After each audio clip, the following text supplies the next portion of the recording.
Yo, yo, how's my favorite class doing? Welcome in, guys. Welcome. Let's go. All right, guys, welcome in. You guys know what time it is. Roll call. It's time for roll call. Everyone. Welcome in, Piano Teddy Bear. Welcome in, Yukaji. Welcome in, Leah. Welcome in, Leah Dreams. Welcome in, Jisoo. Welcome in, Piano Teddy Bear. Welcome in, S. Welcome in, is that everyone? I think that's everyone. Kim, welcome in. Welcome. And anyone else that's here, welcome, guys. Let's go. All right, guys. So, we got some stuff today. Obviously, today we will be watching Woodlands National Park analog horror. You have other classes, jealous. But you guys are my favorite class. It's fine. You guys are my favorite. We're your only class. How do you guys know? You guys don't know. You guys don't know what I do after this class. I could teach some. I could do some tutoring on the side. I could have some night classes or something. You guys don't know. I'm mysterious, guys. You guys don't know. I saw you guys were talking about camping and whether or not you guys like or dislike it. I am in the camp of I strongly dislike camping. I'm sorry, guys. The appeal of sleeping in the woods with the wilderness and animals out there that want to maul you, I think I'm good.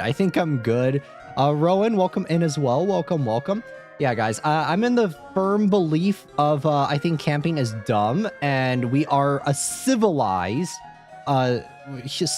race nowadays. Us human beings are so civilized that what is the point in camping anymore? What's the point?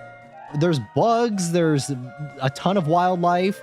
F camping. Yes. You teach other people. How you guys don't know. Welcome in, Baxter, as well. Welcome. But yes, guys. Yes. I dislike camping wholeheartedly. It's not for me. I think I've tried it a little. I think I've tried it a couple times when I was very young. I wasn't really a fan of it. I don't really like going out, period. If I'm being 100% honest, guys, I don't like. I once saw Bigfoot, dude. No, thank you. Let's go. Bigfoot confirm. But yes, guys, I tried it a little bit. I do like outdoor activities though. I don't like hiking per se. But if it's like fishing, I like that sort of stuff. That sort of thing is a little bit more appealing to me. I like boating. I like swimming. I like going diving and like snorkeling and that sort of stuff. All of those are fun for me. But I cannot. Infinity Zero as well. Welcome. I absolutely cannot stand camping though. Camping is where I draw the line. I don't know. I've also, guys, what's kind of crazy too is I've recently got into another creepypasta. I've been really like I said in the last stream, I've really been reading a bunch of creepypastas, really getting into it, and I started reading Stolen Tongues, which is one that involves camping, that involves like kind of a cabin in the woods sort of thing. And I'm going to tell you guys right now, reading stuff, and also this analog horror as well is about camping. I cannot stand, like, this is why I draw a hard line at no for camping. Like, if I ever get invited to camping, it's always just a hard no. And like, what are you talking about? You guys are crazy. I have zero patience for fishing. I love fishing. I love just sitting. I guess I'm an old man. I like sitting. I like sitting and just sitting. Like I do have a lot of patience for fishing. I just kind of like absorbing the atmosphere and just kind of like the scenery and that sort of stuff. Especially if you find a nice fishing spot, it's pretty nice. Explain, I was in my uncle's cabin in the woods as a kid, and he was paranoid, dude. So his cabin only had privacy windows, which are windows that are 10 feet up, so people can't look in. Ooh, that is freaky. But I saw red eyes looking in one night. That is scary. Yeah, I cannot stand camping. Wait, what are we talking about? Bigfoot? I live in Bigfoot country. Let's go. Bigfoot confirmed. The only cryptid that I want to see, guys, is the Loch Ness monster. I can't. If I saw some big hairy looking dude walking around in the middle of the woods, I'm out. No, I'm good. I can walk a few miles indoors, but then I walk on hiking and my energy plummets. Yes, that's another thing too. I cannot stand hiking. I really don't prefer it. I don't mind going on walks, but yes, I'm in the, like I said before though, I'm in the firm belief of we live in a civilized society now. Why do we need to go camping? What is the point of it? I don't understand. Can one of you camper lovers like give me a reason why it's fun? Because I'm really trying to I'm drawing straws here, bro. I'm like trying to figure out why. Like I'm trying to figure out why everyone says that camping is like actually fun. My state has melon heads. Suppose children from a hospital or orphanage, they have big malformed heads. Is that like another cryptid? What? Yeah, but the only cryptid I want to see is the Loch Ness Monster, because that is a water-based one. I guess there are a lot of other ones too. There's also like the Kraken and that sort of thing. I heard of a short story about a plesiosaur. It's kind of spooky dino horror. Ooh, that sounds interesting. That sounds interesting. I hate people, and there are less people in the woods. Nah, that's not a good enough excuse. That's not a good enough reason to go camping where there's the elements. That's another thing. You could get lost. What happens if you get lost and you run out of food? Melon heads are another cryptid. Oh, I see. Let's go. I've never heard of that one before. But yes, I cannot stand camping, guys. But so the plesiosaur in that story is actually decapitated and lived. Ooh, interesting. I know that the plesiosaur is kind of like the common dinosaur that is associated with the Loch Ness Monster. I don't really think it's a plesiosaur, even though I think that would be cool, because plesiosaurs are a really cool ass dinosaur, if you guys know what I mean. Only one of the points in it that scare me. I see. Anyone ever wake up at night and ever see shadow people? I think that's sleep paralysis. I watched some cave diving tragedies, and it's scary what people crawl into. Yes, for sure. That's another thing we will probably be covering at some point in the future on this channel. We will probably be checking out Ted's cave diving journals. I don't know when though. That was another thing I kind of wanted to. You can eat s'mores while camping. Yeah, and I can eat s'mores at home. What are you talking about? That's not I'll eat bark and grass. I'm pretty sure you can't eat that. I'm pretty sure that's not good for you. Like what happens if you're hungry and there's like poison berries or something? There's so many things that can go wrong while camping, guys. Like, what happens if you run out of food and you're so hungry that you accidentally eat something poisonous? Like, what happens if that, like, what do you do then? Like, I'm gonna be honest. Like, no. You can sit by a campfire? Yeah, and I can turn my stove on.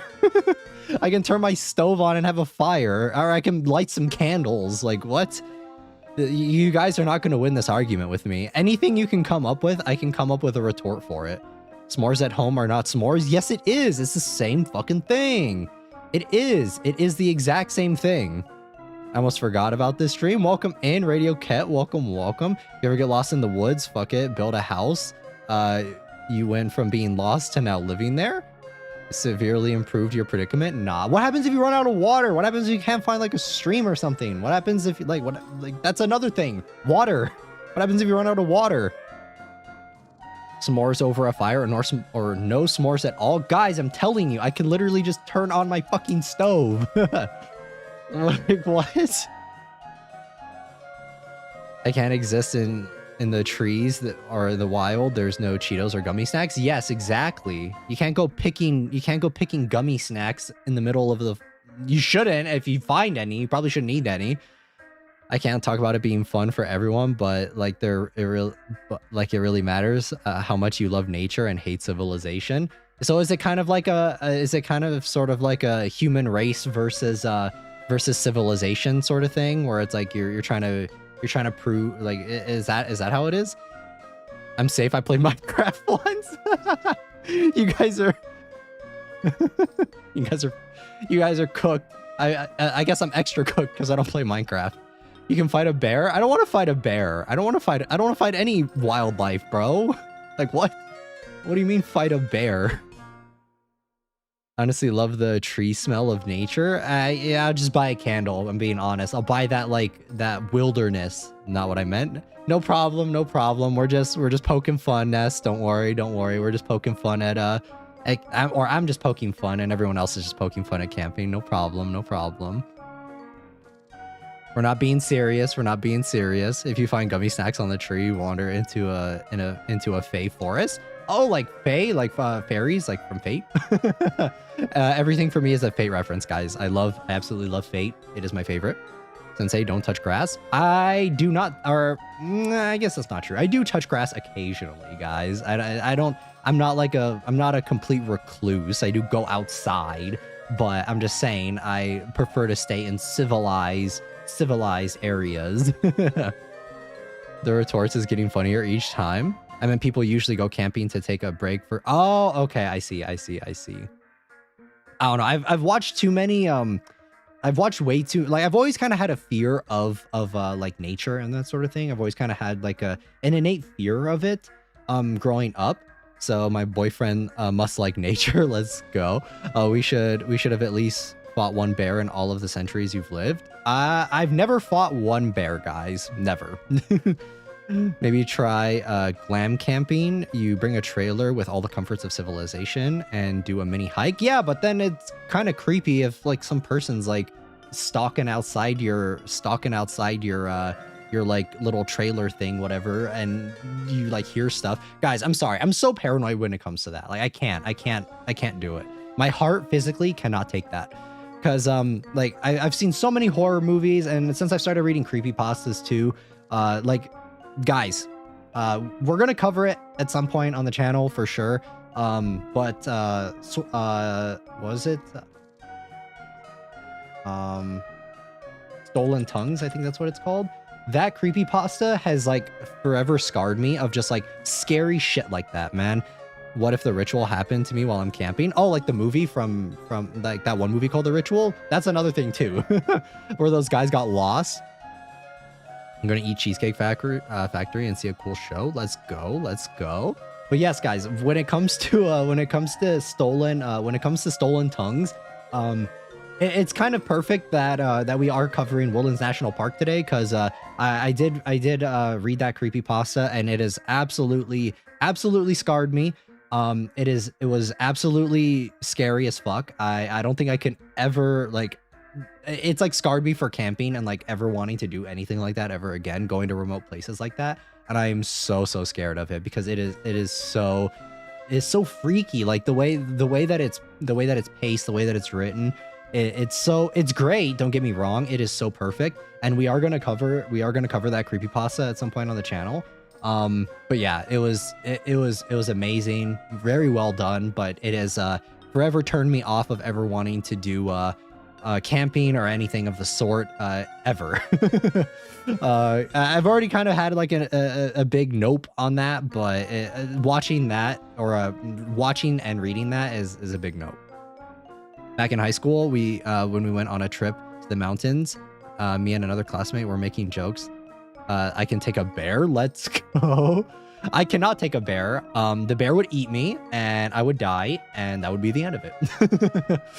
The only bear that I could maybe take, because I would just want to give it a hug, is a panda bear, and that is it. One thing is the story about toilet spiders. I cannot sit on a toilet without looking inside. Oh God! Stop! No. That's another thing too. Spiders. I hate spiders. I just love the story I was looking for. It's called The Monster Lake of Lametrie. Just saw a trailer for Screamboat Willie. I will write down the monster of Lake Lametrie. Okay. I'll write it down and I'll check it out. Have you heard Mystery Flesh Pit National Park? Yes, I have. I do know about it. It's like a website, right? I think it's like a website with like a bunch of different stuff on it, and it's kind of similar to like Woodlands, but I don't think it's an analog horror. But yeah, I have heard of it. Thank you for the 4 months, Baxter. What if we all went camping together, like a party? Oh, like a field trip? Maybe that would work. But then if we run into any sort of wildlife or any supernatural phenomenon, guys, I'm sorry, but as your teacher, I will go get help, I promise, but you guys will have to fend for yourselves. Don't worry though, I'll come back with help for sure. Panda bears can still mess you up because they're still bears. They look less scary than other bears. A casual geographic told me not to trust pandas. I don't know. I still trust pandas because they still look cuter than normal bears. So, and it's like, imagine that. Imagine you get killed by a panda bear, bro. Imagine you get killed by a panda bear. Like, and you say, and like, that's on like, whenever people talk about you, you're like, oh yeah, he died by a panda bear. That would sound lame as fuck, you know? So there's no way you're ever gonna get killed by a panda, bro. There's absolutely no way. But if you say that you got killed by like a normal bear, people are gonna be like, ooh, like that sounds gnarly, right? But if you like, just imagine getting killed by a panda bear. Like, that doesn't sound right. The panda will also hug you and move around like a doll until you stop moving. Do not try to hug one. But it's so cute. If that happens, and we're a horror scenario, who dies first? That's for you guys to decide. I'm taking the car and I'm leaving. I'm Audi 5000. I'm sorry. You guys must fend for yourselves. But welcome in, Sam. Welcome. I ain't going near the forest or ocean for nobody. Ocean's fine. I am trained and equipped to deal with the ocean. I am not trained and equipped to deal with a bear. If worst comes to worst, we can sacrifice someone. Yes. There you guys go. You guys are on the right train of thought.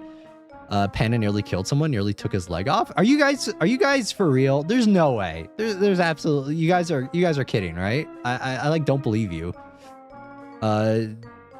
Killer whales look like whales, but they're still killer whale.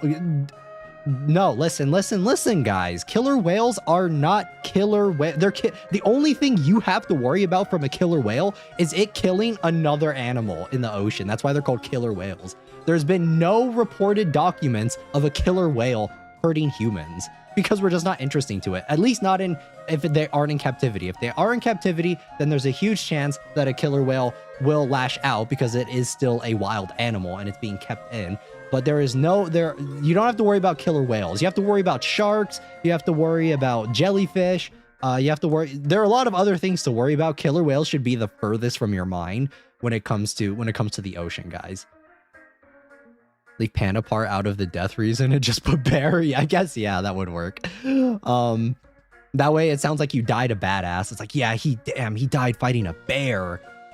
There's so many animals that are worth risking death to snuggle. See, there we go. I fear the ocean, thalassophobia. I kind of have thalassophobia, but my interest of the ocean outweighs my fear of it. What do you mean? Ocean is fun? Yes, ocean is fun. I love the ocean. What the fuck? I'd rather be in the forest than the ocean. I hate either option, but F the ocean. I mean, as long as you're not going into like deep waters or anything, I think you're more than likely going to be fine, especially if you're on a boat and you're with an experience, you're on a boat with experienced people and you know what you're doing. I think it's fine. I think it's very, very safe. It is very, very safe. Sensei, we are not built for water. What do you mean, guys? What do you mean? Come on. The water is so much fun. Water, like the sea is so cool. You ever like, come on, guys, beach episode? Hello? You guys would rather have a camping episode than a beach episode? What are you guys fans of Yudu camp? Come on. I know killer whales don't want to hunt humans, but I'm fucking saying it's still it is a strong, huge ass animal, but you don't have to worry about them. You as a human being do not have to worry about it. If you're a seal, I would run for your life. If you're a seal, a penguin, anything of that sort, then yes, you have a lot to worry about. Orcas are so cool. Orcas are so cool, guys. Come on. Don't talk shit on orcas. I absolutely love orcas. They're one of my favorite animals for sure. They are so cool. It can still mess you up. Like even if an orca wouldn't want to mess you up, it still can. Yes, there are many animals. Like technically a humpback whale can jump out of the fucking ocean and fuck up your boat, but the chances of that are so slim. Like it's probably not gonna happen. Better odds of survival, lost in the forest or lost in the ocean? I mean, I would never get into a position to be lost in the ocean in the first place, but I guess if you're like lost at sea, like for sure, I guess the forest you have better chances of survival. I don't know, guys. I've seen videos too where I've seen like creepy videos where people are like camping out in the forest and they like hear shit and there are people just like talking in the middle of the woods. That shit is absolutely scary. I'm sorry, but I'll take Mother Nature over like weird malicious people any day of the week, man. I will absolutely take, because at least at that point it's like okay, I'm not built to survive this, you know, I can just accept my fate. But if it's like they're like malicious people out in the woods in the middle of the night, like that is way scarier to me than just like the absolute, what is it, like the absolute, like I'm not built for Mother Nature, you know, like that's so much harder to argue with for me. It's like, but some creepy person lurking around waiting for me to like go to sleep in the middle of the forest, that shit scary. That shit's scary. Stretch the panda narrative further and say you fought a half polar bear and half, yeah, dude, let's go. Yeah, I agree with Radio Cat on that for sure. The vastness of the ocean is terrifying, for sure. It can be scary, but I don't know. I am more equipped to deal with the ocean than I am to deal with the woods and the elements. I would succumb to Mother Nature than encountering stranger in the woods. Guys, I'm telling you, I've seen videos where people are like sleeping in the middle of the night while they're camping, and they hear like people fucking like whispering and stuff, and they like record it, and they're like, "What the fuck is going on outside?" Orcas are actually classified as dolphins. Yes, they are. They are technically dolphins. They are a different, but I guess everyone just calls them killer whales. But yeah, they are classified as a big boy dolphins. I think high-key they look cooler than dolphins too. You guys can fight me, but you guys are wrong. I'm right. I do think that orcas look way cooler. I do think. I don't know. It's just something about the way they look. They look like equally intimidating, but also equally cute at the same time. Malicious person versus one stonefish. I'll take the stonefish, guys. I'm gonna take the stonefish. Also, the thing about that's cool about the ocean is there is like unlimited food, guys. Like there's so much seafood. I fucking love seafood. It's my favorite thing to eat. If I could only live off of one type of food, I would give up chicken, I would give up beef, I would give up pork, I would give up everything and just live off of seafood for the rest of my life. And you'll live longer too, because seafood is good for you. Because luckily I am not allergic. I am not allergic to seafood. The forest is scary as fuck, but there is also at least a little familiar to me, but the ocean is like another planet. I guess. I don't know. I did grow up around the ocean, so I am fairly familiar with it. So I am a little bit more equipped to deal with it. But yeah, when it comes to, I'm pretty sure if I was stranded on an island, I think I would be okay versus being stranded on in the middle of the woods. Okay, well, opposite of me, bro. Fuck the fish. Nah, dude. It's just a fish. It's just a fish. The fish aren't even that smart. I would be more scared of a shark, honestly. Sharks are way scarier, guys. Sharks are way scarier. What happens if you start hearing some like weird demonic shit in the woods? Then what are you guys gonna do? What if you accidentally stumble upon like a haunted part of the woods? The stonefish is a cheater with a poison switchblade in its forehead and can last 24 hours out of water. That's why you just don't fuck with the fish. You just know what fish is not to fuck with. Not afraid of mercury. I'm not saying I'm not afraid of the fish. I'm just saying like I would take a fish over, like at least the fish is not personal. Like it's not it's not as intelligent, right? It's just trying to defend itself usually. But if a malicious person is out in the woods like fucking hiding and like looking for you, you know, and like hiding outside of your camp, that is way scarier, dude. That is way scarier. Like sun and moon, I guess. Let's go. Sun and moon, like Pokemon. Fish tastes like fish though. Fish is so good. I can't survive on that. What do you mean? You're just not preparing the fish right. Come on. If I got a gun, I can either shoot the other thing or myself. Nah, man. Nah. The stonefish camouflages instead of being something with aposematism. and saying that it's poisonous. Guys, what are you talking about? The stone man or fish? Fish. I'll take fish over our fellow man every day. I don't care. At least it's not personal. At least it's nothing personal. I'm telling you guys, people are scary. People are scary.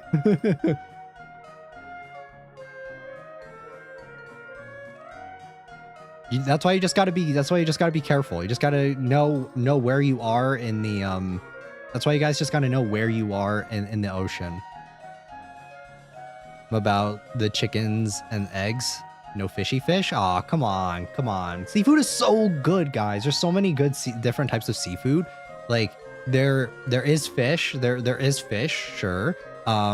There is also. Let's see, there's crabs. Crabs are great, or shellfish. There's shrimp, which is, I guess, kind of a cousin to crabs. There's lobsters, which is also related to crabs. There's like a conch. There's that as well. Melonhead cryptid as a movie. Let's go. I love seafood. Yeah, seafood is so good. You can also eat fish so many different ways. You can eat it grilled. You can eat it, depending on how fresh the fish is, you can eat it raw, and depending on what type of fish. Yes, there is so I don't love seafood, or I do love seafood. I do like shrimp, crab, and lobster, but it's so expensive. But that's why you eat it out of the ocean. That's why you eat it out of the... Oh, guys, there's also salmon. Salmon is so good as well. There's so many good ones. There's so many good types of seafood. You know that there is a word about how animals are evolving and becoming crabs? What? Huh?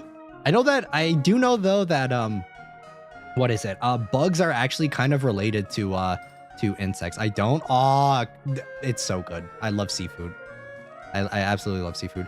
How do you feel about squid? I love squid. I love squid. I love octopus. I love cuttlefish. All of that. If you guys can't tell, I grew up close to the ocean. If you guys cannot tell, I am very much in tune with the ocean. I'm evolving to become a crab. Never eaten sushi. I love salmon though. Definitely try it. Definitely try sushi. It is good. It is good. I love tuna. Yes, I love tuna as well. Tuna is so good. Seafood's really good for you too. Seafood is very, very good for you as well. But yeah, guys, if you guys can't tell, I love the ocean. You're making me hungry. Yeah, get some, guys. Get some. A pair of shark buddies named Simon and Jekyll traveled 4,000 miles together at one time.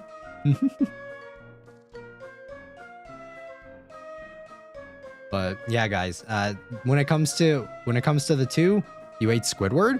I didn't eat Squidward, guys. I didn't eat Squidward. I just ate a squid. It doesn't mean it was Squidward. But yes, pretty much any type of seafood I'm okay with. Like, I don't think there's a single type of seafood that I dislike. I don't know. Obviously, except for the ones that are kind of like sussy to eat, where it's like you have to prepare them very specifically to eat them. But for the most part, I like most types of seafood.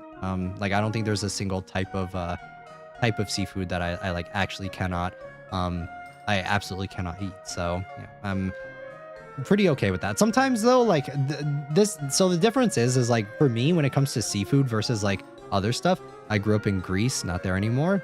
I don't like seafood. Oh, I see. Greece is so cool. I would love to visit, but I don't like seafood. Oh, okay, I see. Greece would be so cool to visit, I think.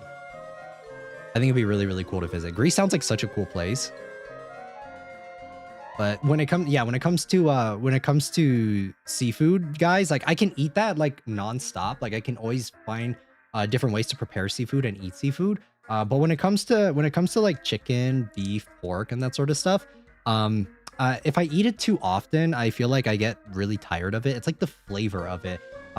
Like it's so samey, and I can like really taste it, especially with like pork, especially like pork and beef. So, but I don't get that feeling at all when it comes to like seafood. I can always eat like different types of seafood and stuff, and prepare it like many different ways.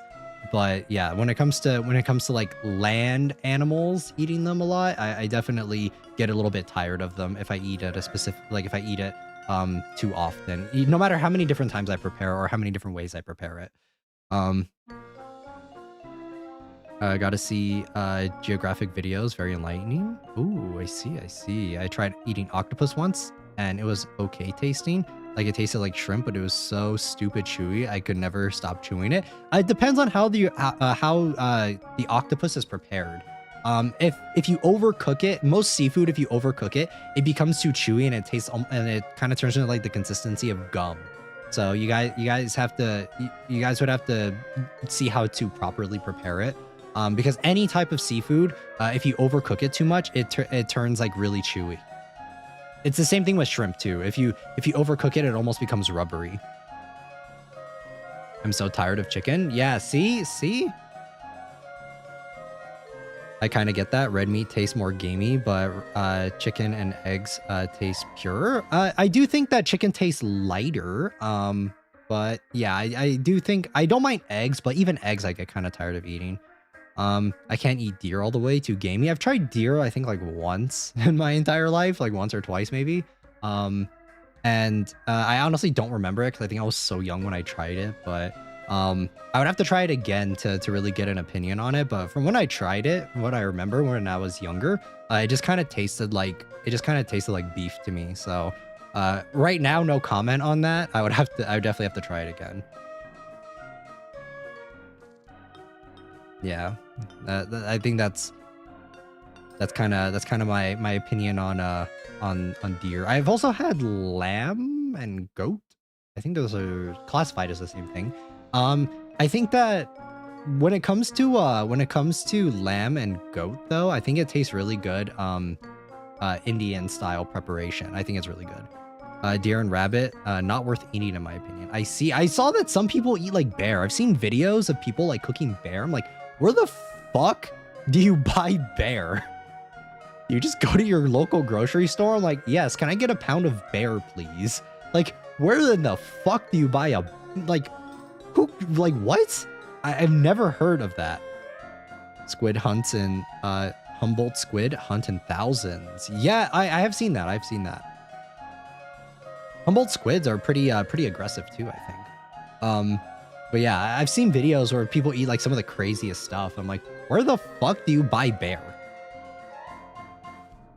Greek people make good lamb gyros. Ooh, that sounds so good. That sounds so good.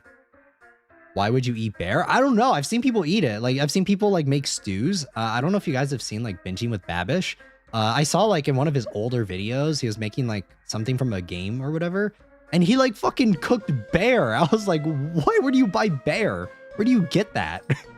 Like, where do you even find that? I just remember I forgot to separate the chicken and cut up the salmon before freezing it. Whenever it comes to freezing fish, like any type of seafood, I feel like it's kind of dodgy, I would say. I would say fresh seafood is the best. Definitely go for fresh seafood. Because whenever it comes to frozen seafood, I feel like it loses kind of some of its flavor profile and some of its complexity. Because I have had frozen salmon before, and I'm going to tell you right now, it tasted like absolutely nothing. I think the way it works, at least for what I'm thinking, the way it works for salmon is when I froze it, I left it in the freezer, not for a super long amount of time, but just for a while. I think what happens is I think the freezing process kind of breaks down the fats and the proteins in the salmon, and kind of like it loses its flavor profile because of it. But I think that kind of goes for most things if you freeze it. So but I definitely notice it with seafood. One of the most things. My uncle hunted a bear before, but didn't eat it. Eat them fresh out of the sea. Have you ever had gooey duck? Yes, I have. I have had gooey duck. You have to cook it for a long time, though. You have to cook it for a very long time. When I was younger, I ate rabbit because my mom said it was chicken. Never ate meat before I checked it again. Oh my God. I feel like rabbit tastes so different from chicken, though. Like I would imagine, because a lot of people say rabbit is very gamey because it's like a red meat, right? And then chicken is very, very different.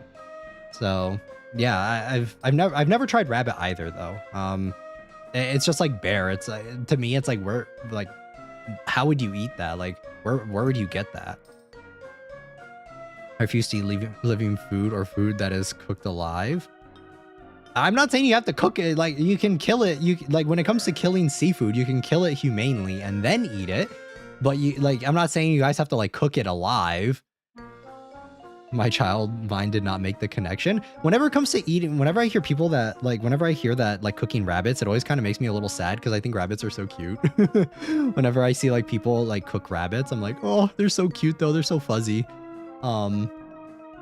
But that's just me. But I would, if the opportunity arose, I do think I would try these things. Like, if the opportunity arose and I could try like bear, I could try like rabbit and like deer again, I would 100% try it, just to see what they taste like. Because, like I said, like deer I had when I was very, very young. I don't even remember what it tastes like. But I would like to, like, just to try it, you know? Like, I am open-minded to trying new stuff. But yeah, I thought I had a pet bunny as a kid. Turns out Mr. Fudge was always destined to be dinner. What are you guys going on about? I do not eat lobster because it's boiled alive. You're supposed to, the way you're supposed to prepare lobster is you're not supposed to just throw it in alive. That's like really not humane. What you're supposed to do is you're supposed to take a knife, right in between its eyes on the top of its carapace, and then, like, kill it that way, and it kills it immediately so that it doesn't feel anything. Watch some cooking videos. Watch some cooking videos. Most chefs cook lobsters that way. That's the proper way to do it. That is 100% the proper way to do it. I think most ethical places nowadays have a way. Yeah. You smack it with the back of a knife? You don't smack it with the back of a knife. That's not what you do either.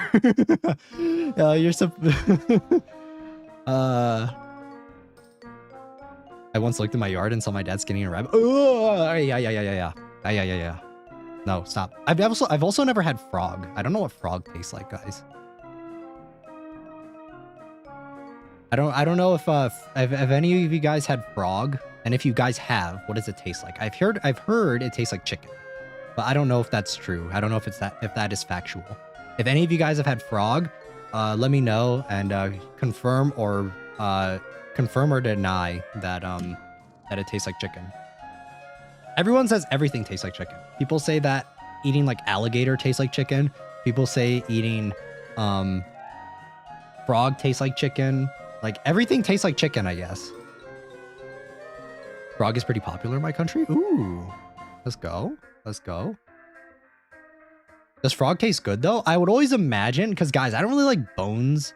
I don't really like bones in my food. You know, like I don't really like, you can also eat snail. Yes, I've heard of snail too. I've never tried that either. Does that taste kind of like sea snails? Because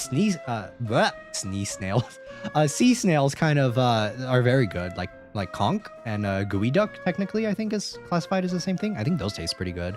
But I've never tried snail. I know that snail needs to be prepared very, very meticulously, or else it tastes very dirty and it doesn't taste very good. Like you have to prepare it very well in order for it to taste good, or else it just doesn't taste good at all. I had frog legs and I was tiny, so they didn't taste like chicken. When it comes to frog, I don't know. I don't know why everyone says everything tastes like chicken. Once saw a cricket in my basement and wondered how it tasted. I actually thought of those candy with insects inside. Yeah, I've seen those candies with like insects inside. Sneeze snails, yes. Getting videos about mushrooms and ones that taste / feel like chicken. Yeah, why does everything taste like chicken, guys? Why does everything taste like chicken? If you guys really think about it, if you guys want to be really big brain, you know what also would taste like chicken if they weren't extinct is dinosaurs. Dinosaurs would taste like chicken because technically the closest living relatives to dinosaurs are chickens. So, or birds. So if you guys really want to get technical, I'm pretty sure dinosaur would taste like chicken, technically. Dodo? Well, yeah, dodo too. But yeah, dinosaurs, like imagine, because it's hypothesized that like most dinosaurs had like feathers and stuff. Like that's like a more recent theory. Granted, a T-Rex, people are thinking like whenever people hear that like dinosaurs had like feathers or whatever, they're thinking like a T-Rex with like a huge looking like a huge chicken, which I do not think T-Rex would look like a huge chicken. If it did have feathers, it probably would have been very sparse compared to other ones, but I only eat chicken, beef, and salmon. Salmon is really good. Guys, salmon and gochujang, ooh, bussin'. I highly recommend. If you guys have not tried salmon with gochujang, try it. It'll change your life, guys. It is so good. Because sometimes my problem with salmon is that it's a little fatty, and I think that sometimes it gets it feels like a little too much for me. But if you have it with gochujang, it's like the flavors of the gochujang kind of mix really well with the fat of the salmon, and it tastes really good. Yeah, when it comes to frog though, I don't like stuff with bones, and frog I would imagine is very bony. I don't like super bony stuff. Whenever, like, another example is like growing up, I would always like my family would always like get chicken feet and that sort of thing, and like cook chicken feet, and I absolutely hated chicken feet because I just don't like bones, and chicken feet is like, I would argue, like 75% bone, and I absolutely disliked it. Even though I would always my family would always get it. So when it comes to bones are kind of a big no-go for me. So whenever I see frog, I'm like, I don't know about that. I really don't know about that. And it feels like a frog would not have much meat on it. Another thing that I don't understand about this is like one thing that I don't think I will ever try, even just for curiosity's sake. I don't think I'll ever try turtle. Just because I like turtles too much. I think they're so cute. I don't think I would ever try like turtle, like ever. I don't think I could do it. I would feel too sad about it. I'd feel a little less sad about trying frog, I guess, but turtles are a big no-go for me. I absolutely love turtles. Chicken feet, what the fuck? Some Baba Yaga shit. I mean, chicken feet are very popular in Chinese cuisine. So that's why. That is why. Especially traditional Chinese food. The chicken feet is very popular. I have my own salmon recipe that people love. It includes cocoa aminos with ginger. Ooh, yeah, salmon with ginger is really good. And 6 other ingredients, including honey and herbs. Ooh, that does sound good. That does sound good. Guys, all right, so here's another question for you guys, since we're just kind of hanging out. What do you guys prefer when it comes to food? Do you guys prefer salty or savory? Which one do you guys prefer? Because I am in the firm camp of like, I prefer my stuff to be salty, not like savory. Like, I really cannot stand like savory stuff. Like, if it's kind of like sweet, I don't really like that too much. Of course, there are exceptions to it. Like it's always with like kind of a caveat, but yeah, I really don't prefer, but I really want to go camping though. We can't go camping. We are literally going to get eaten by monsters. But welcome in, Angry Artist. Welcome. Salty, same. Yeah, I prefer salty. I cannot savory. You can get too salty, but you can never get too savory. Salty. For me, it's like I'm in the camp. I'm a firm believer of like salty stuff. Like, I don't know if you guys have ever had the like chips, the honey butter chips. You know, like the ones from Mystic Messenger, the Korean ones from Mystic Messenger. I like tried those, and like it's like so savory that it's like it's way too much for me. And especially because whenever I eat chips, I expect it to be like salty, but when I had those, I like could not finish them. I ate like 2 chips and I literally tossed the bag afterward. Salty, savory. I don't know. Savory was considered sweet. I mean, it's more. It has like a mixture of salty and sweet, but for me, it's like it's a little too much. To be honest, different meals have different flavors. I do not want all my food to taste the same. I mean, it doesn't have to taste the same. Like if you compare like Korean seafood soup to like Japanese soups like miso soup or ramen, or even to like Chinese soups and stuff, like they all taste different, but they all like relatively are salty. What's the difference? I like both. I mean, I occasionally don't mind both, but if I had to pick between them, it's like I would prefer salty. I tried those honey butter chips too, and I didn't love them, but I love honey butter fresh on cornbread. Let's go. I don't know, guys. There's just something about it. I cannot get behind it. I cannot get behind it.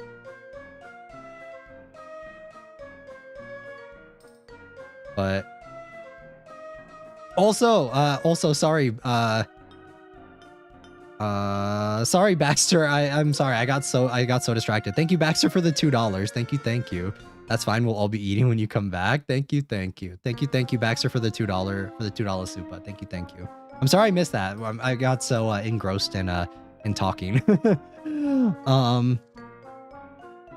Like plantain is cooked green or yellow. One is sweet, the other is salty. Oh, I see. Welcome in, Estella. Welcome. I see. But yes, guys. All right, guys. We've been chatting and hanging out for a bit.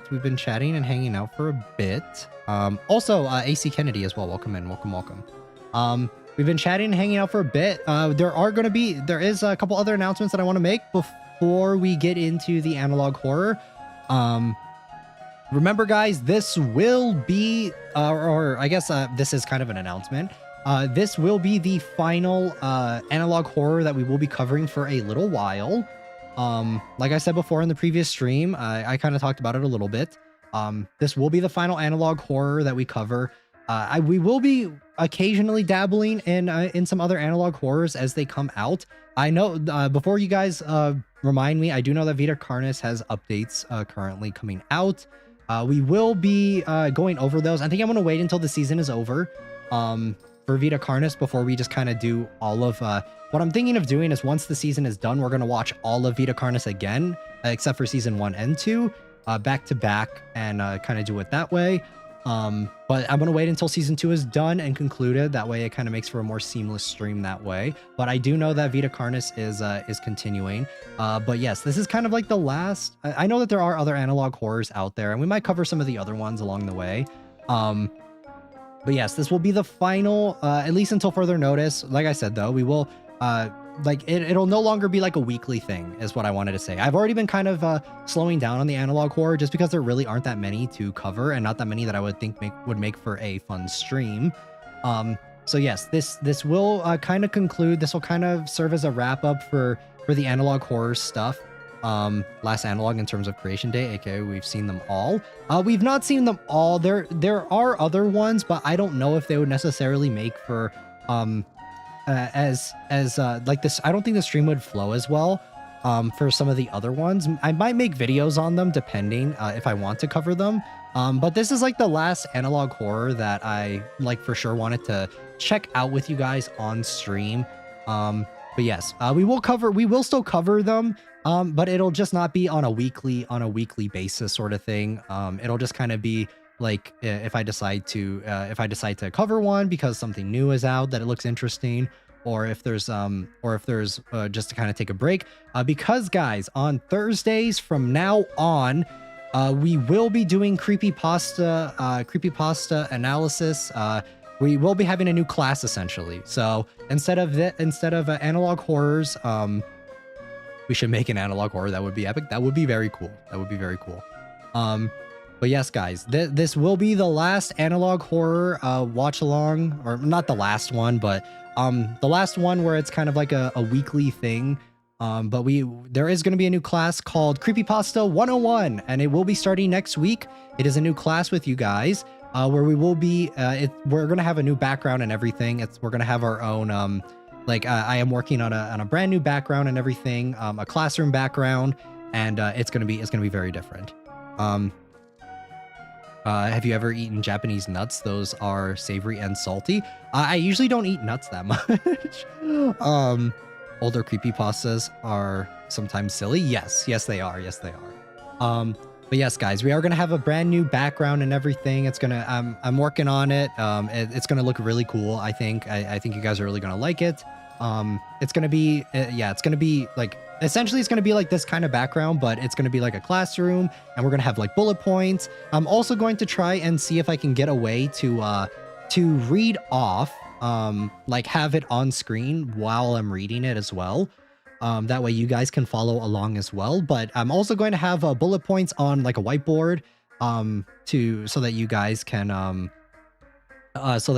can see it, and that way if people do come in midstream, they can follow along and they kind of get like a bullet point rundown of where we are in the story and what has happened thus far, and that way people can pick up as well. Like I said, if you guys did watch the membership stream, that was kind of like a test run of how I wanted to do things, but things will be a lot more smoothed out for the official Creepypasta 101. It is going to be a new series of streams that I will be titling, and that is what the title will be, because it'll be kind of like a class, and it will be called Creepypasta 101. Can you maybe cover Japanese urban legends sometimes? Yes, there is no Creepypasta 101 is just kind of like a vague, broad theories that I will call it for when we cover creepypastas, but we could do something very similar as well for Japanese urban legends and that sort of thing as well, but I would probably title it something else. But yes, I kind of wanted to title it Creepypasta 101 because it's like a class. It's going to be sort of that sort of thing. But that'll be starting next week on Thursdays, and we will be covering a bunch of different creepypastas, and it'll be for you guys to for all of us to watch live. That is why I'm doing so much research when I'm not streaming, on picking different creepypastas that I want to cover with you guys on that stream for that sort of stuff, and I'm excited. We've heard of the alternative Slender Man called Splendor Man. I've not actually. For real though, they got new lemon and chili flavored Japanese nuts. Ooh, interesting. But yes, guys, that is the announcement that I am officially making. I talked about it last stream a little bit. Because I'm so down for Japanese legends. Let's go. Yes, guys, that will be for sure. That'll be for sure next week starting. So look forward to that. It's going to be a brand new series. I'm really I really wanted to try it because yes, we have I don't know if you guys have noticed, but the past couple weeks I've been kind of taking breaks in between analog horror stuff, just because there's not that we're running out of analog horrors, just I don't think that there are as many that I not that I don't want to cover on stream, but I don't think would be as interesting to cover on stream with you guys. So that's why I am saying this now. We will be covering them intermittently though. Like I do know that we will cover Mandela at some point publicly, because if you guys are members, there is a stream already for the analog horror for Mandela, but we only watched the first 2 seasons of that. But at some point in the future, we will cover all of Mandela. I'm thinking of making it a really long stream. It's probably going to be like 5 or 6 hours for that stream when we do decide to cover all of Mandela. But yes, that is in the future, so we're not completely abandoning analog horror. It just won't be a weekly thing. I just like hearing paranormal podcasts on Spotify. Let's go. Yes, guys. Because I do also want to. I'm writing a Curse of the Chosen fic. Oh my god, you guys read it this Halloween. Let's go. Yes. I definitely did want to try something a little bit different, and during the creepypasta membership stream, during the test stream, I felt like I was a little lacking because I wanted because I was essentially just reading it off, but I kind of want you guys to be able to read along with me. So I'm gonna have it pop up on screen where we are reading. It might just only be like 1 or 2 rows of text. That way we can still fit like bullet points and stuff on the board. So that's kind of how I'm gonna structure it. But yes, I'm still working on all the details on it. But yes, that'll be starting next week for sure, and I'm really excited. What I'm thinking of doing is, the first stream I am gonna pick a creepypasta myself, for us to check out, and then whatever ones later, like we can definitely do polls on the community tab for which ones you guys would like to check out as well. And I will probably, but a lot of these ones I am going to be filtering them, reading them beforehand. That way, just so that I think it makes for a better experience if I know what I'm reading off. Because during that test run stream, it was a little difficult because if I didn't understand it, sometimes when I'm reading it off, it would be a little bit harder for me to comprehend it. Because sometimes when I'm reading stuff out loud, my mind just kind of blanks and I just read it off, but I don't necessarily comprehend it when I'm reading out loud. Because usually I read stuff. Like I read stuff in my head and I comprehend it a lot better compared to reading it out loud.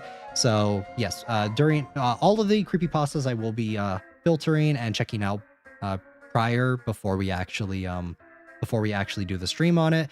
And like I said, bullet points and stuff. Have you ever heard the Japanese spooky movie called House? I might have. So yes, guys. Yes.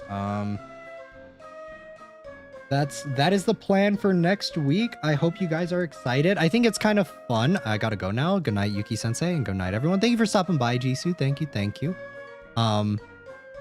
But yes, I'm really excited to be checking it out, or to be doing something different. And I'm kind of thinking, because at first the creepypasta thing was just going to be like a thing that we do for the for like Halloween, but maybe I'm kind of thinking that maybe every year we might start up a new series sort of thing during the Halloween spooky season, and it might be like a series that like runs throughout the year and that sort of thing, and depending on how well it does, we'll continue to do them.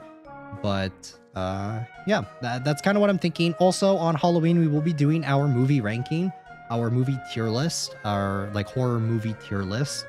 So that is another thing to be looking forward to, not next week, but the week after.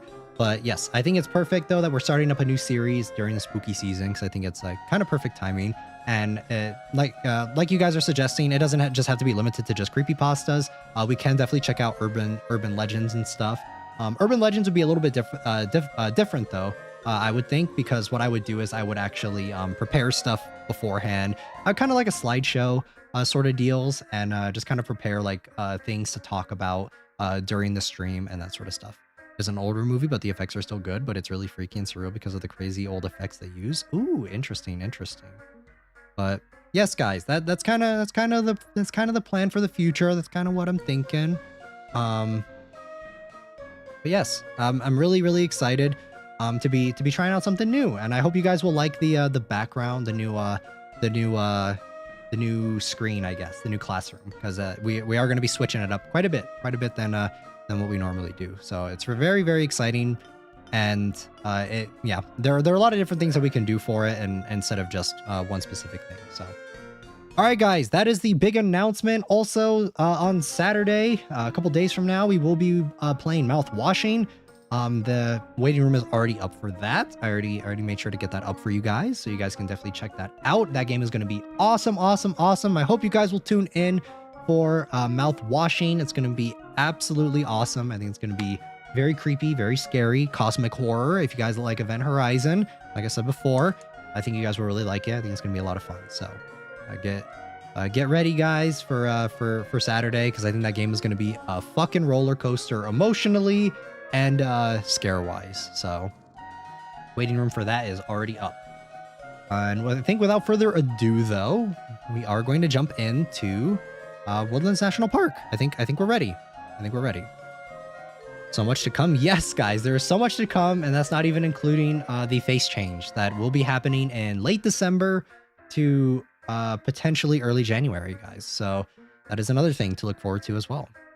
Watching this while playing PvZ. Let's go. But yes, guys, that is another thing to look forward to as well. There's a lot of stuff in the works. Thank you guys so much for all the support, for all the different things that I try out on the channel. I love you guys. You guys keep me doing what I'm doing. I really appreciate all the support that you guys give, especially when it comes to trying out new stuff, because it always is a little bit intimidating whenever I do try out new stuff on the channel, because I really don't know how you guys will receive it, or if you guys will if you guys are going to be interested in it. So the fact that you guys do support all the different ideas that I do try out, I appreciate it wholeheartedly, guys. I really do appreciate it. It was the same thing when I started doing analog horror on the channel. I was a little worried that it would be different from like gameplay type stuff, because I normally only previously played games, horror games on the channel. But I want to cover all the different facets of horror, not just one specific, not just only horror games. It will always, like I said, though, the channel will primarily always be horror games, but I do want to try out all the different types of horror on the internet. That's why I wanted to try out analog, and that's why I do like doing kind of watch alongs for horror movies as well. just to try and just to cover all the different bases of it, because horror is such a vast genre, and it is something that I am passionate about, and yeah, and that's pretty much it. That's pretty much it. So thank you guys so much for all the support, and look forward to more stuff coming soon, for sure. So, all right. Without further ado, though, we are going to get in to the light in the metro I'm in just turned off. Oh my god, that is scary. Oh my god, that is very scary. Be careful, S. Be careful. Be careful. Be careful. Lights turning off anywhere is scary, especially if there's like no reason for it. So, alrighty, guys, let's go. I'm gonna get it all booted up here. Okay.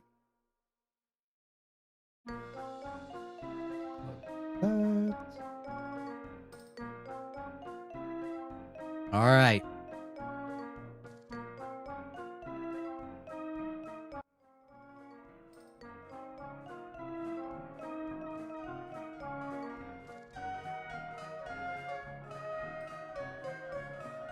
Hold on, guys. Just a second.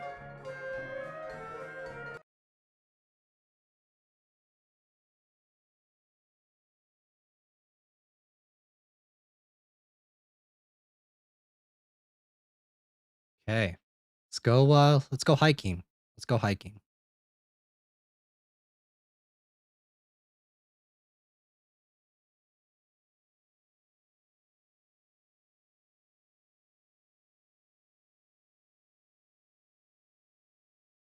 Okay, I think everything's good to go. The most dangerous park in the USA. Let's go. All right, let me get my notepad ready so that I can jot down some notes while we watch this. I think I've watched like the first episode for this. Also, guys, remember to check out Buddyfilms. They are the creator of this analog horror. Go show them support because they are the creator. I've watched the first one of this. I've not watched all of it, so a lot of this is going to be new to me as well. But I'm excited. I'm excited. I got my notepad right here. We're gonna be jotting down notes. I have to go now. I met some of my classmates and we're talking about the exam we have today. Have a good stream. Thank you for stopping by. Yes, thank you. Hope you have a good meetup. Thank you. All right, let's go. Let's go camping. Woodlands National Park. Hello everyone, I'm Park Ranger Steve. And I'm Park Ranger Alex. And welcome to Woodlands National Park, located in the beautiful state of... Okay, Park Ranger Steve and...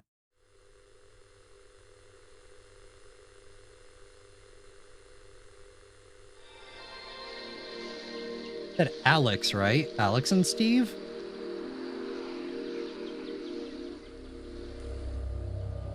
Okay, Woodlands National Park information. Woodlands National Park was designated as a national monument in 1912 and made an official national park in 1939. The park contains many anomalous creatures, plants, and entities. Okay, so first things first, anomalous creatures in the park.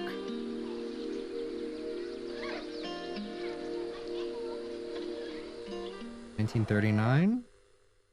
And today we're going to be talking about informational videos that are only available at our visitor centers. These videos will include stuff about the park, locations, and crazy animals that will give you nightmares. Ooh. That's freaky.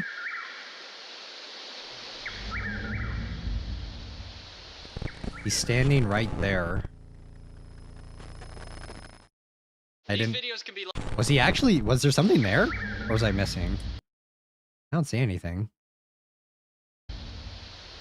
This is going to make you guys not want to go into the woods, for sure. These videos can be located at our visitor centers at the designated viewing stations. All you have to do if you want to learn about a subject is press the designated button and these videos will play. These videos cover topics such as walkers, weather, trail locations, visitors locations, national park history, and more. Pretty standard stuff, if I'm being honest. Thank you for watching. We hope you found this video informational, and we hope you also find further videos informational. If you have any questions, feel free to reach out to a park ranger and they will help you the best they can. We hope you enjoy your stay and have a great time at Woodlands National Park. This does feel like a information video for sure. Park ranger admits to the existence of wendigos. Is this a romance story? I don't think so. My uni has so many wood areas. Be careful. Be careful. There might be something in there. Hi everyone, I'm Steve with Woodlands National Park, and today I'm going to be talking about wendigos. Now, Wendigos? what is a wendigo? Well, a wendigo is actually a Native American legend, which until recently we thought it was a legend. Due to some mishaps at the park, there is no legs here. You can see the drag marks. No legs? What are you talking about, dude? Knowledge that wendigos are real. Now, with this being said, if you need more information about the wendigo, please feel free to pick up a pamphlet at one of our many visitor centers around the park. Now, what should you do if you encounter one on one of our many prestigious trails? Well, the first thing you should do is never run. They love it when you run. They love it when you run. Ooh. Is that what it's seen? You can't run. So what should you do? Well, the reason we say don't run is because actually a wendigo can run up to 45 miles per hour. And this is... Woo! Baby, that's fast.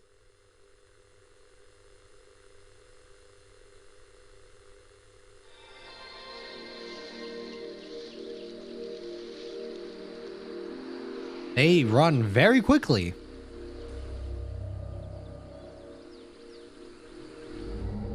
First discovered by the Native Americans in the northern regions of the United States, the wendigo is a flesh-eating monster. It's been observed running up to 45 miles per hour. To successfully kill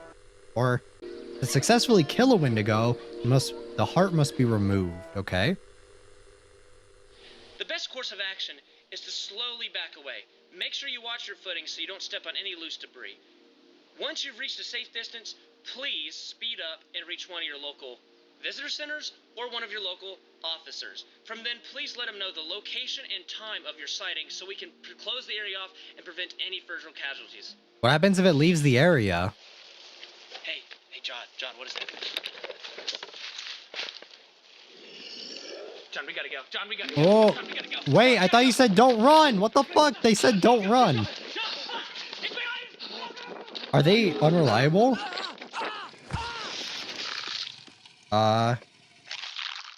Yeah.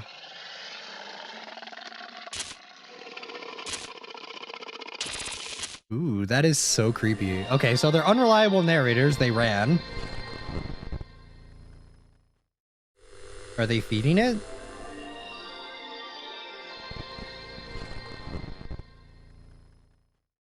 That's not disturbing at all. Here at Woodlands National Park. And before we get started with today's PSA, here are some announcements for the park this upcoming week. Dead Man's Trail is closed until further notice. We ask that all park members please respect the privacy of the victim. Baxter, welcome back. Welcome. The visitor center on the south side is also now open. Please stop by as we have many activities for the family and the children. Today's PSA is in regards to the increased reports of walker activity throughout the park. And we as a park staff wish to inform the public about what walkers are and how... Also, Baxter, thank you for the $2 super. Thank you. I appreciate it. How to be safe against them. Walkers are, by all accounts, unique to the park in that they are never found anywhere else in the world. Walkers, until recently, were believed to be completely invisible and possibly spectral. But due to thermal technology, we have been able to visualize walkers and now are able to report on how they actually look. Walkers are, for all intents and purposes, completely invisible to the naked eye, as their skin is such a dark black color, it absorbs all spectrums of visible light. What? And how do you see them? What did we just see then, though? Okay, he's standing right there again. He's hanging out. They can only be seen via thermal technology. And with this, we've been able to conclude they are anywhere between 12 to 45 feet tall, with long legs and short torsos.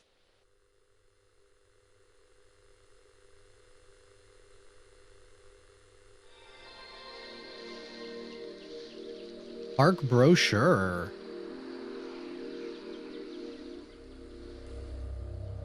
walkers. Okay, so these are different from the other ones. Walkers are mysterious creatures that are completely invisible to the naked eye at night due to their incredibly dark skin that absorbs all visible light. We currently have no explanation for where they come from.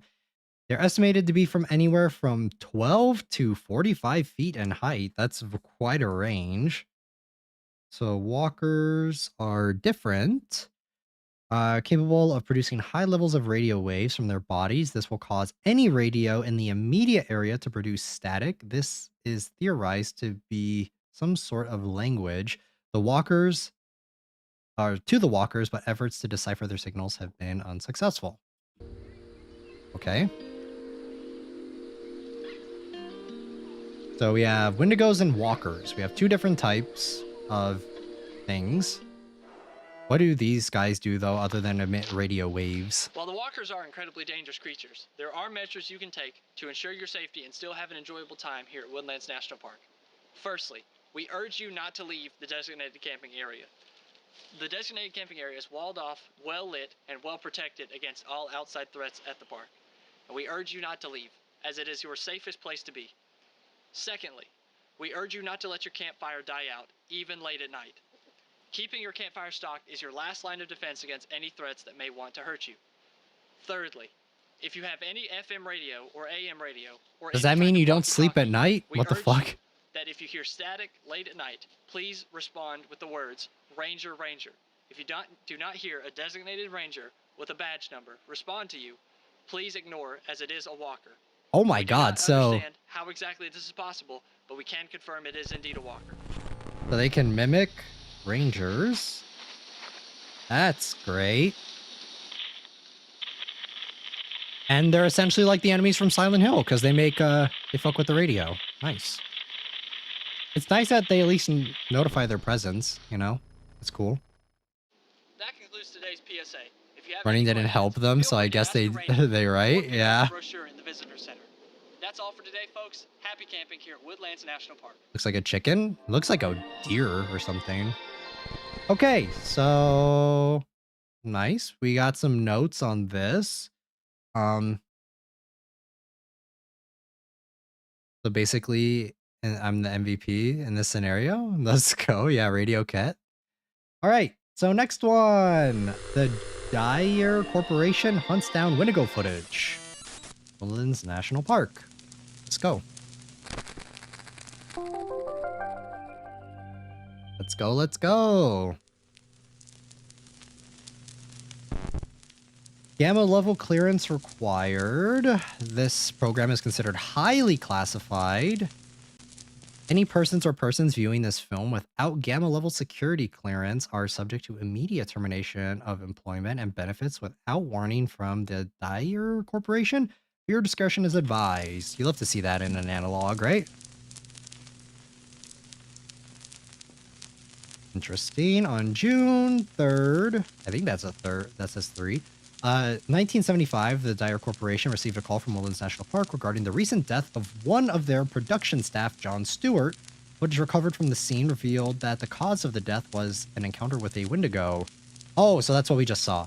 Within 15 hours of John's death, the Dyer Corporation's private military group Task Force Delta arrived on the scene. They were tasked with tracking down the creature and exterminating it. Something tells me that's not going to go as well as you would think. The team consisted of an expert tracker, 2 weapon specialists, and a cameraman to document the entire mission. Isn't this just the plot of Predator, bro? If it bleeds, we can kill it. And then shortly after, it's going to be turned into a go, run, get to the chopper. Like, you think just sending a bunch of dudes in with guns? The expedition started from the site of John's death.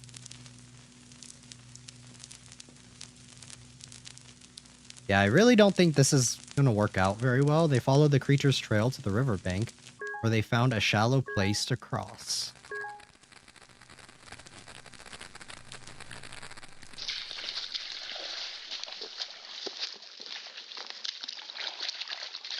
Guys, what if this is actually just the plot of Prey?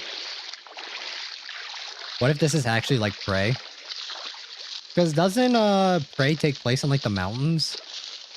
Kind of like the Midwest section of America, I'm pretty sure.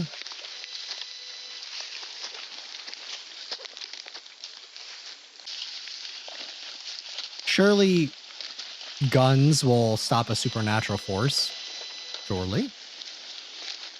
Surely that'll be okay.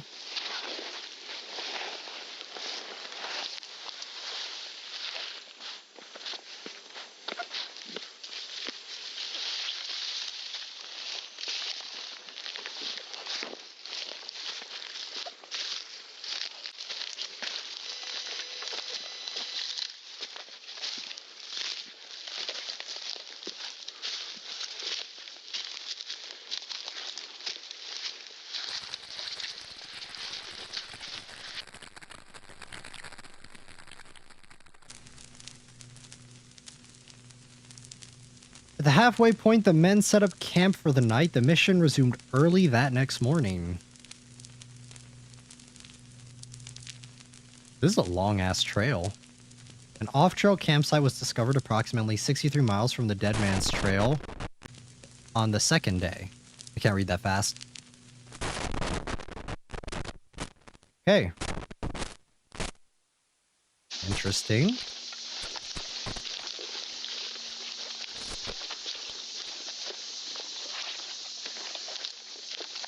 Guys, what are your guys' predictions? Do you think this is going to work out for them? Type yes if you think this is going to end well, or no if you don't think it's going to end well.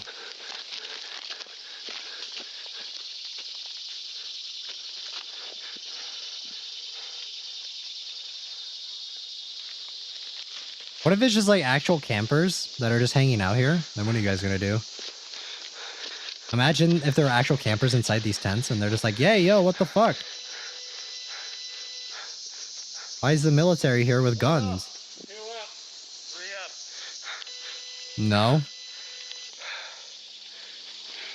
Document everything. Why does that guy have a Russian accent?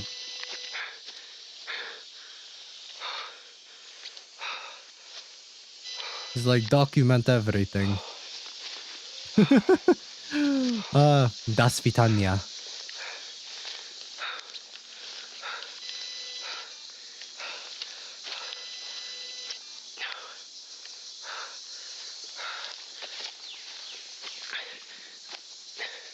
Miwashka. Sorry guys, I'm cringe. I'll see myself out.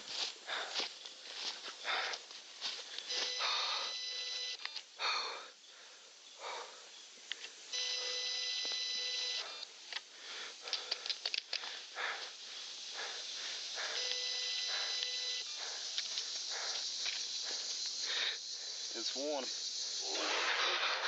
Ooh. This is the production on this is so high. What the fuck, dude? This is actually crazy. This looks like it would be on like a VHS movie or something. This is crazy.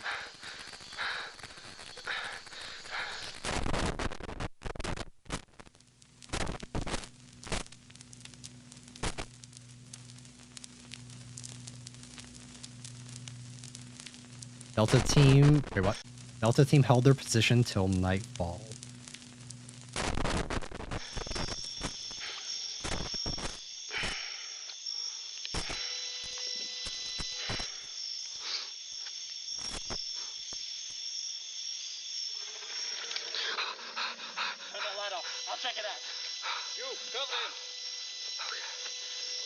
Why are you guys walking around in the middle of the night? You guys should set up perimeter, right? Doesn't sound like a good idea to be walking around like this in the middle of the night. They should be 100% setting up camp. You stay here. You with me.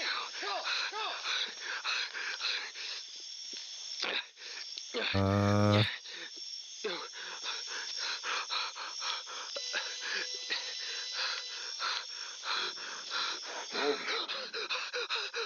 Is this a walker or is this a Wendigo?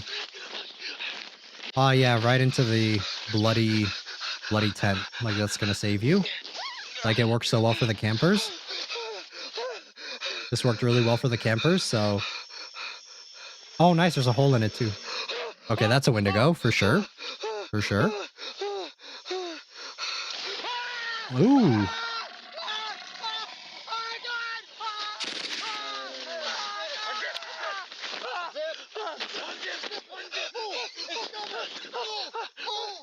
Does shooting it even do anything, or? Follow me. I'll cover you. Perfect.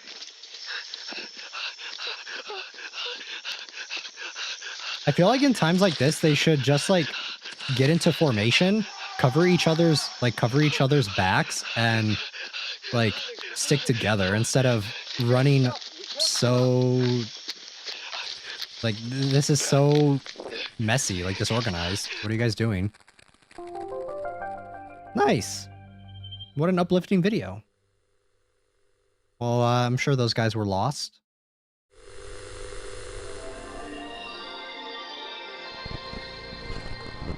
Okay, well, that was it. That was really, guys, the production on this is so high. What the fuck? I would literally think that this is like some shit that gets put on like, you know, those VHS movies. It literally looks like something like that. Okay, that was really good. National Park hosts memorial service for man eaten by Wendigo. Okay, so is this for the John person or is this for all of our fallen soldiers? Okay, so it's for John. Okay. John, we gotta go. John, we gotta go. John, we gotta go. John, we gotta go.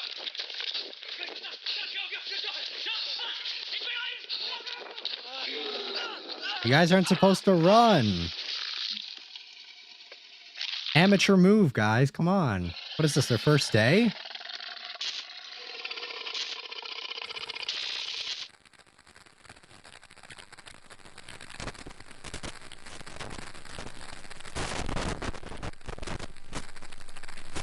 This is kind of like Lost Tapes, guys, if you guys have ever seen that show.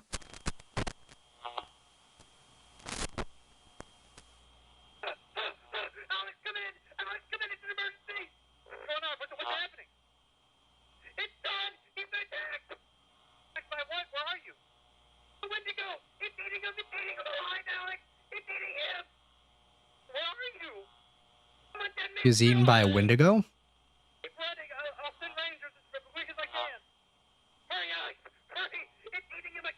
I gotta go, but have a good stream. Thank you for stopping by, Radio Cat. Thank you, thank you.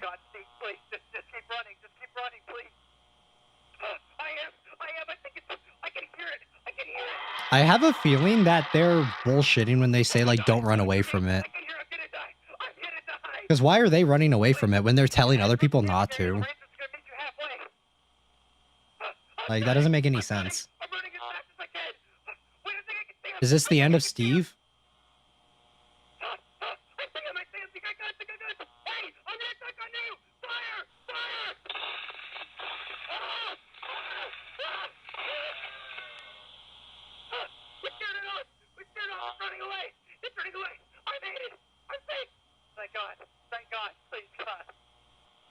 Okay, so he didn't die. He made it. Made it back. Cool. Hi everybody, welcome to Woodlands National Park. And here are some updates for the park this upcoming week. Firstly, we would like to thank everyone who came out to our dear friend John Stewart's memorial service yesterday. It was What's wrong with him? It really What's wrong with was a beautiful Steve? thing, seeing all the rangers, all the park goers, all the staff there. It was. Be happy you made it, dude. To honor our dear friend who worked here for over 20 years as our wildlife photographer. He looks so We would like to ask weird. that you keep his wife and kids in your prayers and thoughts this upcoming. Come on, time man. can be really hard for them. You can't even fake it for the camera for like 20 seconds?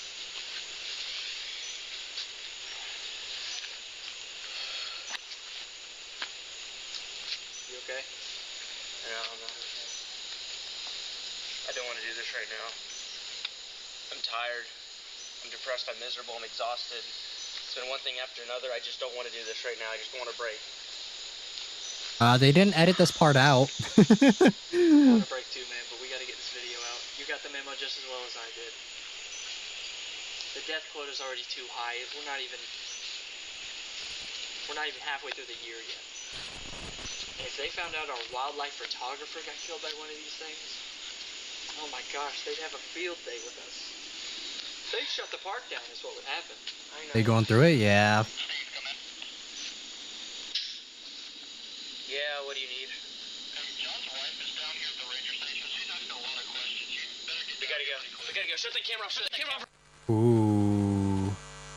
I think you guys are supposed to edit that bit out, I don't think we were supposed to see that, but you know, it's fine. It's cool. Hog. Ma'am, for the last time, I strongly urge you to sign the agreement and take the money. Why? Ooh, NDA. What is it that I'm not supposed to talk about? For God's sakes, my husband worked as a cameraman for a national park. He It got sounds mauled. like you're trying to hide something. This is so easy. You just say like, oh, he got mauled by a bear. Unfortunately, there's nothing to recover because the bear ate him. Come on. Them acting suspicious about it makes it more suspicious, no? Standard protocol when something like this happens. None of you care what actually happened to John. Stop pretending like you care. You know, he told me what happens here. What really happens here. I know he didn't die from a bear attack. He was a wildlife cameraman for over 20 years. He was way too experienced for that. I think one of those things, one of those monsters got him. Go to the news with it. He told me about how the park lies to the public by downplaying how dangerous the monsters really are. He told me about how the park covers up how many people actually die as a way to keep this whole operation afloat. Why does this guy kind of look like John Aston? Or, not John Aston. Sean Aston. Nancy, stop talking right now. And you, get the hell out. I was just... I don't care. I said get the hell out, right now. And don't say a word of this to anyone, or have you working as a public defender the rest of your measly career. Steve, what is going on? Please tell me what's going on. Nancy, you need to sign this NDA right now. What? Steve, please tell me what happened to John. Please, Nancy, you can't be talking about this right now. I don't know who's listening. Who is listening? We are. Oops, guys, we got found out. Shh. We're found out. Guys, scatter. Scatter. We are the ones listening. Read. Don't speak.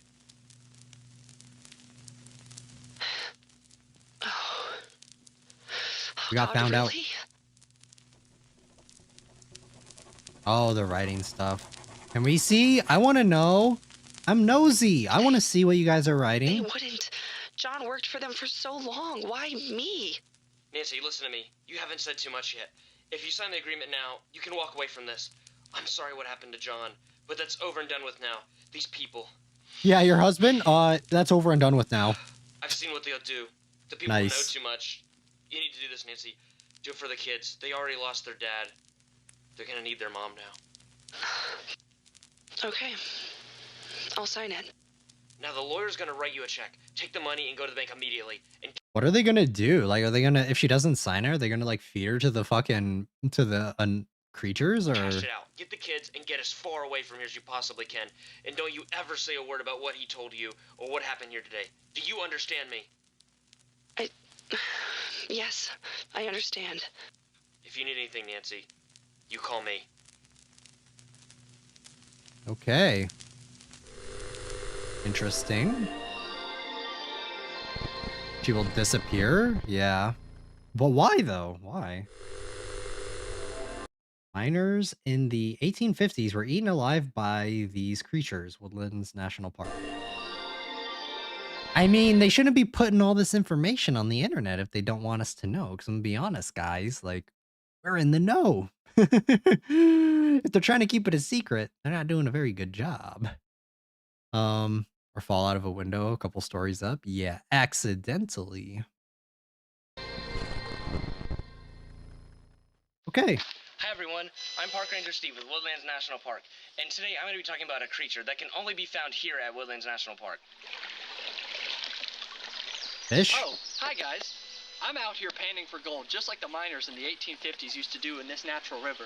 What they would actually do is take shelter in these Dude's trying to get gold by just like taking a fucking like a kitchen strainer and like throwing it in the water. I'm pretty sure that's not how it works. I don't think gold just floats down the river. I'm pretty sure you have to do a little bit more than that, dude. natural forming caves, but little did they know that there were hellish creatures awaiting deep inside those caverns.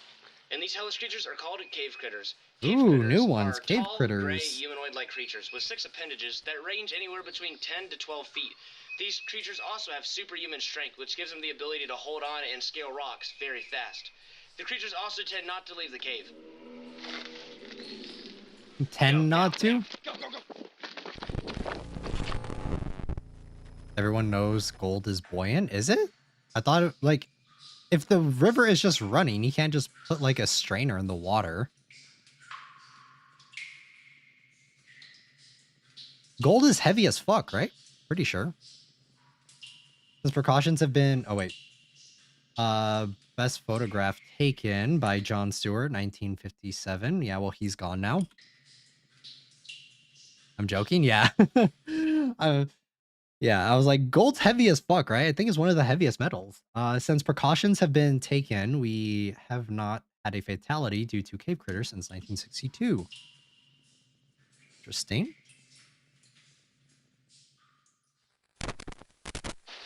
Cave critters actually don't reproduce like normal animals. What they actually do is they have a virus that lives in their saliva. Ew. And they infect people through biting. Now, once you have the virus, we call this a 45-45-10 rule, meaning you have a 45% chance of dying from the disease, a 45% chance of turning completely into a cave critter, and a 10% chance of having absolutely no side effects. We don't fully understand how this works.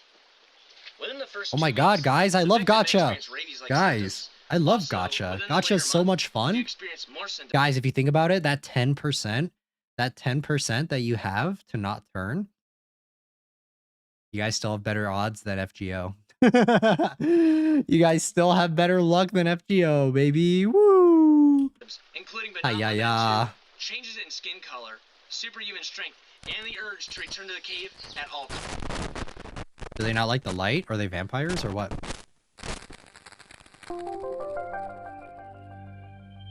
That 10% though? Never tell me the odds.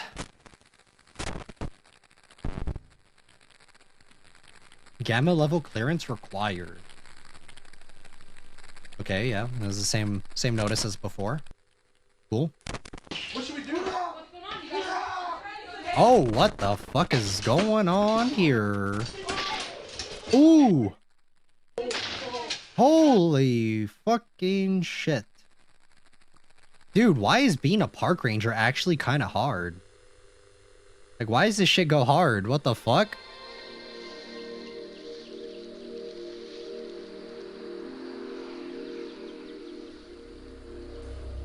Cave critters.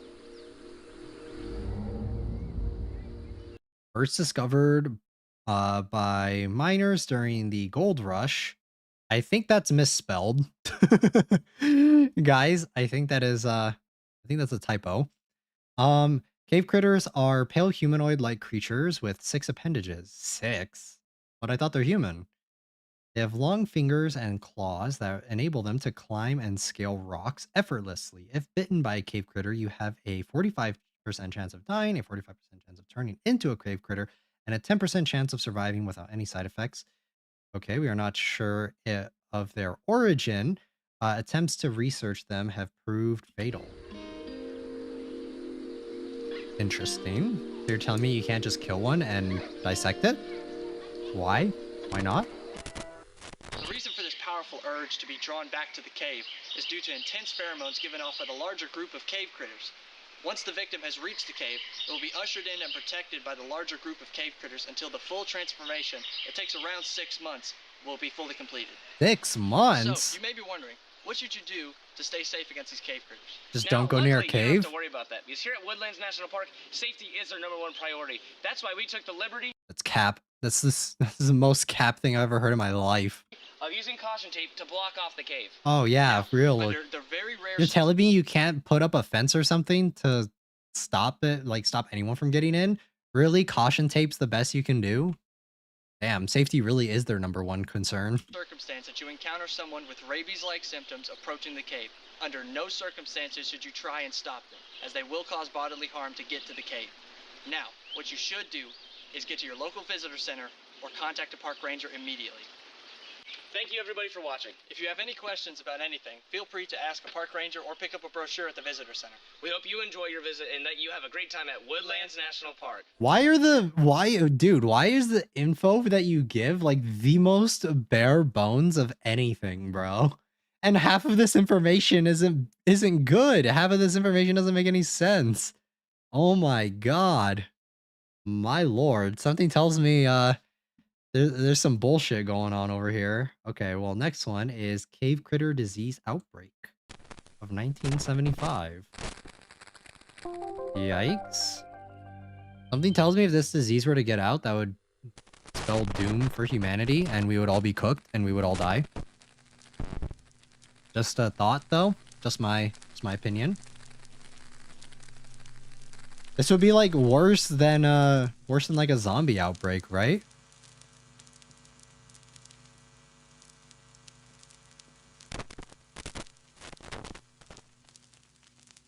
October 7th of 1975, Todd Harrison's curiosity had him venture too close to the cave where he was bitten by a cave critter, but hurriedly left covering his wounds, avoiding any suspicion from the rangers.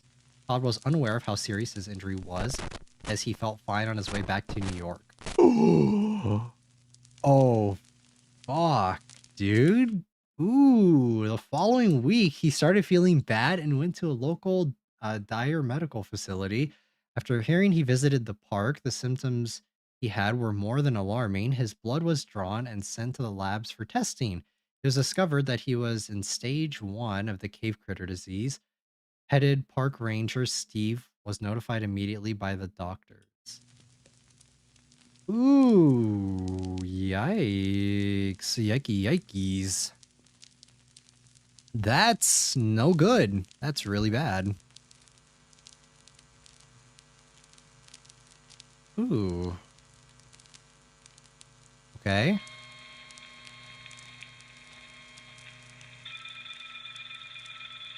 Humanity is cooked.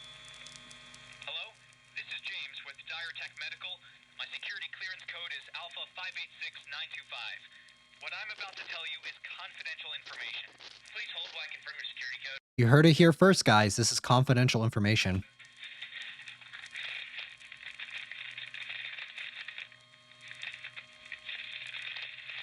Alright, what can I do for you? I need to confirm some information. Could you verify a couple of things for me? Yeah, I'll do my best. I need you to tell me if a gentleman by the name of Todd Harrison was in your park last week. Give me 1 second and let me check it.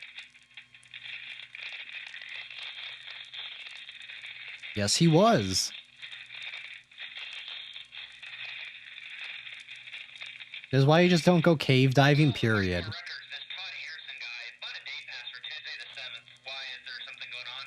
Yes. Recently, he visited one of our local Tech medical centers and was exhibiting early stages of cave critter disease. The physician there was unsure of the symptoms he was exhibiting, so they sent Todd's blood work to the lab.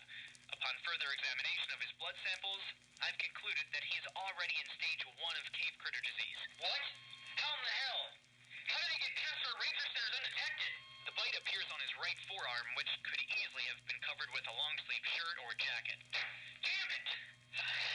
Do you guys really... Please tell me you have his location. Yeah, You guys really didn't think to, like, I don't know, try and do a little bit more to check to make sure he wasn't bitten? Come on, man. That's literally all you guys did. You guys just, like, looked at him. He's wearing, like, a hoodie. I can just imagine the situation. He's, like, wearing a hoodie, like, not doing anything to conceal, like, doing everything he can to conceal it, and they're just, like, looking at him. He's like, oh, he seems fine. Okay, you can go.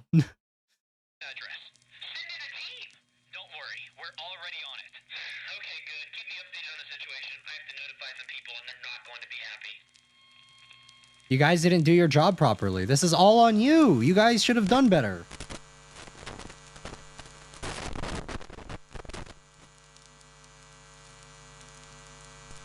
What happened to the team of people? That day, James reached out to Steve. 5 days had passed since the blood work had been sent off and confirmed with Tech Labs. A team was sent out the same day to Todd Harrison's house. What happened to that team of military dudes? What happened to them? Did they just perish? Did they just die?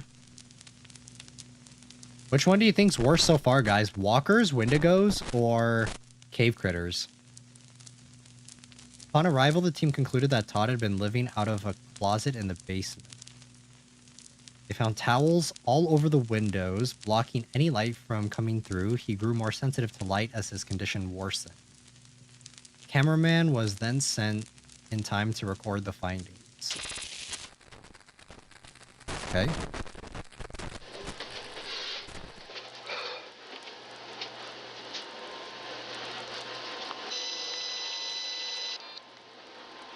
I thought towels were covering.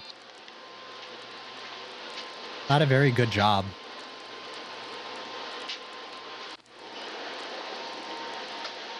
He's like a bat, right? He's kind of like a bat. If bats had 6 appendages.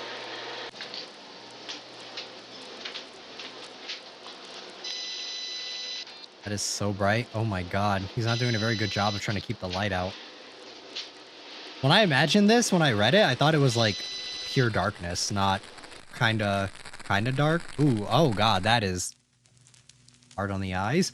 The blood on the sink is believed to be one of the side effects from the disease, as seen from the previous subject. Symptoms could be bleeding that occurs from the eyes and nose. Symptoms were documented from a subject in 1961. Ugh.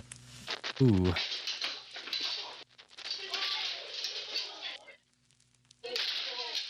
Ooh. Okay, yeah, they just killed him. No hesitation.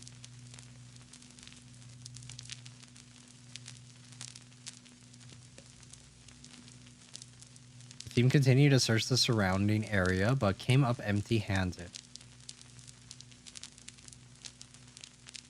Approximately 6 months later, 2 security guards heard strange noises coming from an abandoned hospital on the hill. One went to investigate and was attacked. The second guard claimed to have seen his friend get taken by a tall, gray, 6-limbed creature. Wait, what? Approximately 6 months later, 2 security guards heard strange noises coming from an abandoned hospital on the hill. One went to investigate and was attacked. The second... Wait, is this at the park or is this somewhere else? The second guard claimed to have seen his friend get taken by a tall, gray, 6-limbed creature. Dire Core caught wind of these events and immediately sent a team. Wait, so are they loose now, or...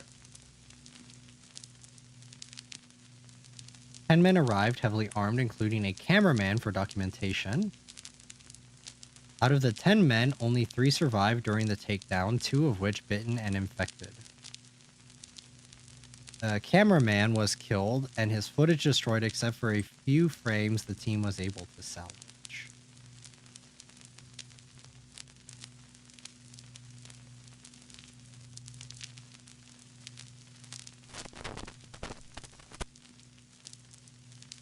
What are we looking at here? Enhance. Magnify. What are we looking at? What is that? Oh, is that the critter? 2 infected survivors were taken into containment to be studied. The cave critter body was removed and the cover-up process began.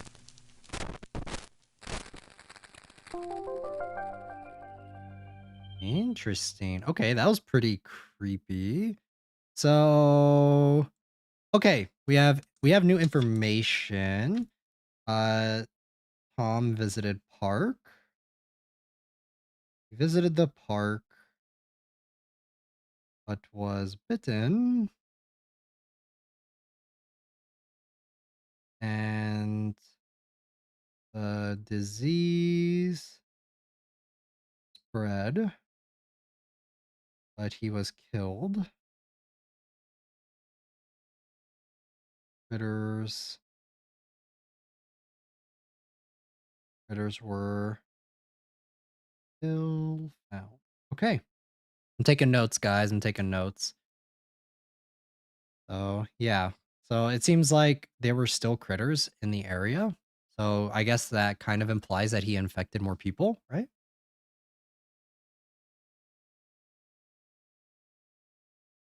Yeah. I guess that's assumed that he still infected people. All right. Well, we're on to 45-foot tall walker eats campers. Hi everybody, welcome to Woodlands National Park. I'm Park Ranger Steve, and today we're going to be talking about the importance of only staying at designated campsites. This is very... Give this a second. Yeah, Alex, what's up? I'm down at Ranger Station 4. I got a camper who just came up here covered in blood, and he said he and his 3 friends were attacked by what sounds like a walker. This happened last night, but he just made it up here. He's covered in blood. You need to get down here ASAP. All right, I'm on the way. All right, we gotta go.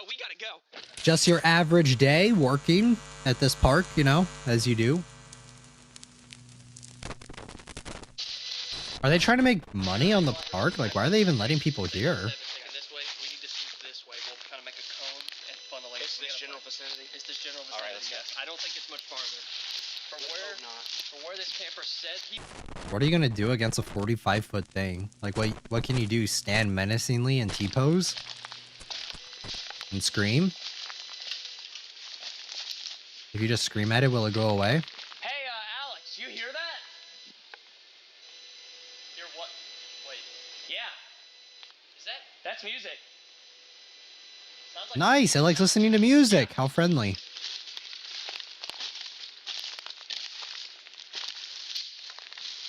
I see it. Yep, I got it.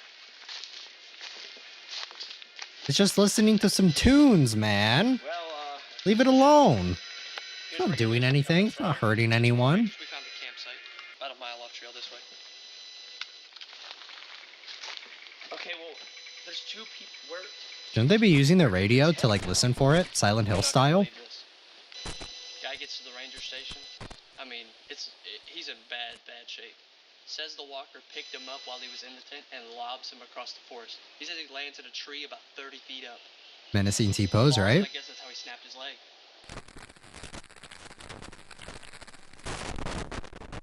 Hey. Oh my God. That a bit laggy, is it? Oh my God, Alex, call this in. Attention all rangers, we have human remains at my location.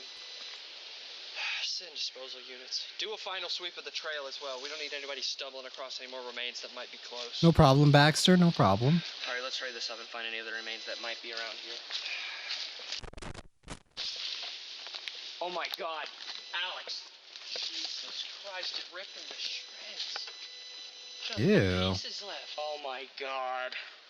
Why are you filming it? What the fuck? They better get here quick. They need to clean this up. This is bad.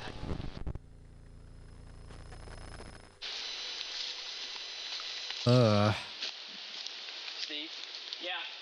I found the tent. Holy shit. It wasn't lying. That's gotta be at least 30 feet.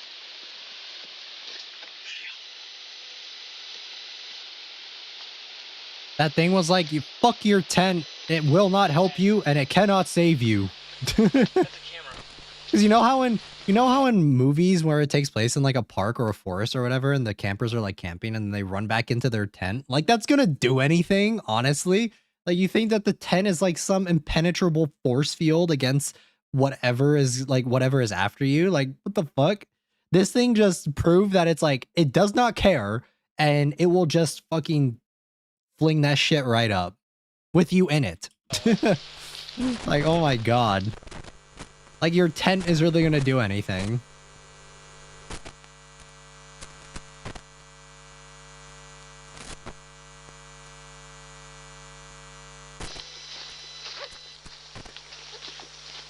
Wait, how is there footage from them? How the fuck? So the campsite is about a mile over there, but honestly, I don't feel like going. It's going to be crowded, it's going to be loud. I think we should just go off the trail and find a space for ourselves. That's not a half bad idea. I don't know, the rangers were pretty clear that we're not supposed to camp anywhere except the designated Come on, spot. guys. I brought the radio. Yeah, man, we can listen to some tunes. Besides, it's like a mile away. We can get help. Come on, man. Fine. Dumb I don't really horror feel like I movie can live a logic, mile bro. anyway. Come on, let's go. Horror movie logic. I guess they didn't read the pamphlet.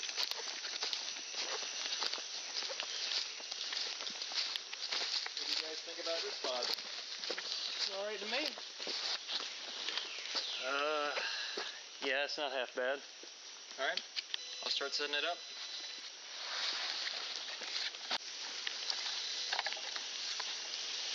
Come on, man. These guys should know better.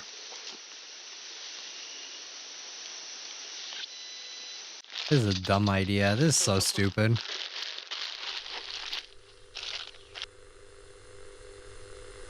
You know what? This isn't half And bad. they're listening to music, just attracting all of the animals or monsters. Just letting them know your exact location. The others for breakfast tomorrow? Yeah, that sounds fine.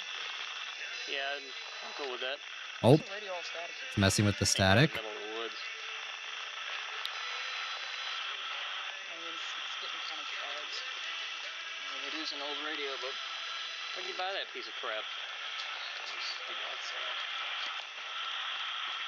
hey, Did you break it? yeah, what the heck is wrong with it? These guys didn't play Silent Hill. That's really loud. What was that? Yo, hell, we don't have earthquakes in Washington, do we? Is that a bear? I mean, whatever it's massive. That's not a bear, bro. That is worse. Worse than a bear. You crazy? Yeah, I'm gonna go check it out. That's the dumbest thing I've ever heard in my life. What the hell are you doing? These guys. Oh my god, man. We gotta go, man. Why is Dallas doing Every worst decision you could possibly make in this scenario, they are doing it. Hey, what do you They are see? doing it. Come on, brother. They're gone. They're cooked.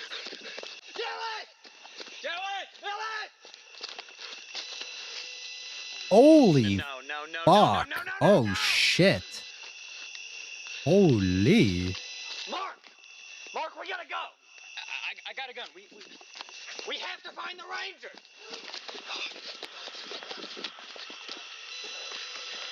All right, got it. It fucking like splattered him, bro. I don't see anything. Good lord.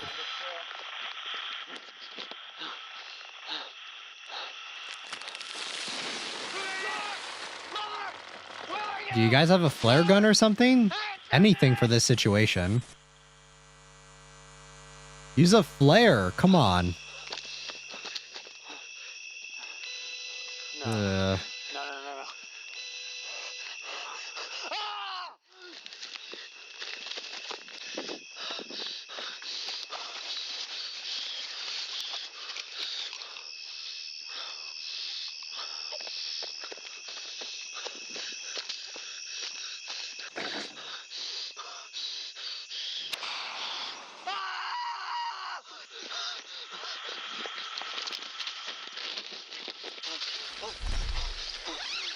Please.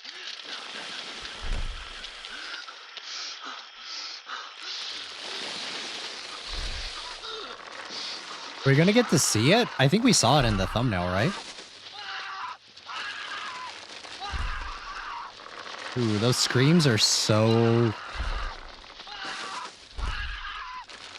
These guys had it coming, though. These guys 100% had it coming. There were, like, several flags that they should have followed. Like, little checkpoints where they could have made a decision. And they always made the worst possible one. And now they are in this predicament.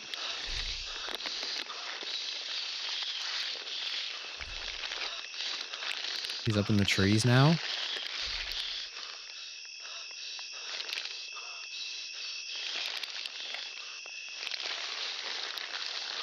This is really well done, though.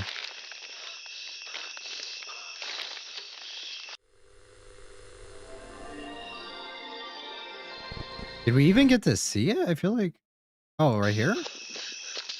It was so quick. I like couldn't even see it very well. I could not see that, brother. Guys, that is so dark. I cannot... I can't see it. I can't see it. It was way too dark. Interesting, though. Yeah, they got absolutely cooked. All right. I think there is one more video. I think this is the final one. The Walker Attack cover-up of 1976 by Woodlands National Park. This is the final video. It wasn't lying. 20 minutes. This is the longest video so far. So guys, you guys want to be a park ranger? You guys want to Want to work at this park? That's a camera. No way.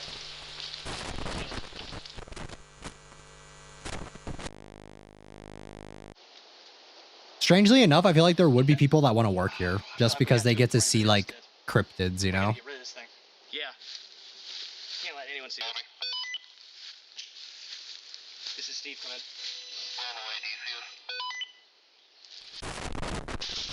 Alright, so the rangers at the top of the hill have already closed off the trails, and we've set a 500-yard perimeter. Alright, what we're gonna do, we're gonna go through section by section, comb it out. We're looking for any human remains, any drop material, any tents, any fire pits, anything like that. We gotta make it look like nobody was ever here. Cover up the evidence. Makes sense. Ew.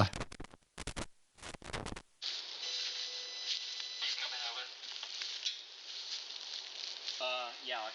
Ew. Looks so gross. Over here in Sector 4, I've got approximately half a body over here. You need to get here right now. Half a body? That just looks like tattered clothes. First one yet, for sure. Call it in. We're gonna need a body bag. This is Sector 4, this is Alex. We need a body bag on standby.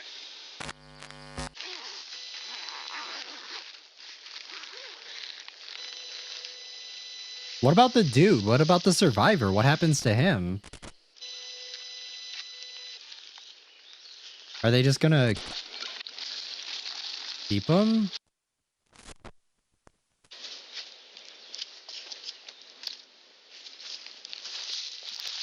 Man, I thought he was gonna like smoke the cigarette and then like throw it on the fire. That would have been so cool. That'd have been like a movie shot right there.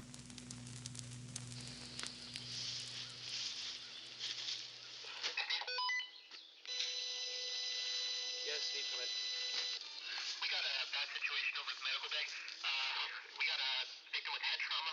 We really need your help ASAP. We gotta go. Hey, you guys finish this up? James, stay here and document this. They do such a good job of like making everything feel like purposeful. Like, I don't know, some of the other analog horror series that we've watched, if they're like 20+ minutes, there are times that are kind of slow, you know?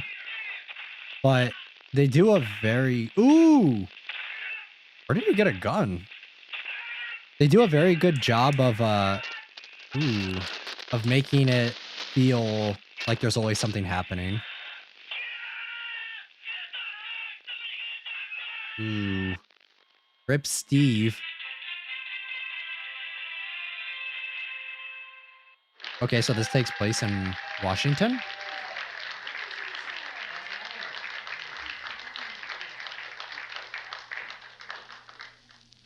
Gentlemen, welcome to the show. Good to be here. Thanks for having us. So, tell us a little bit about what happened that day.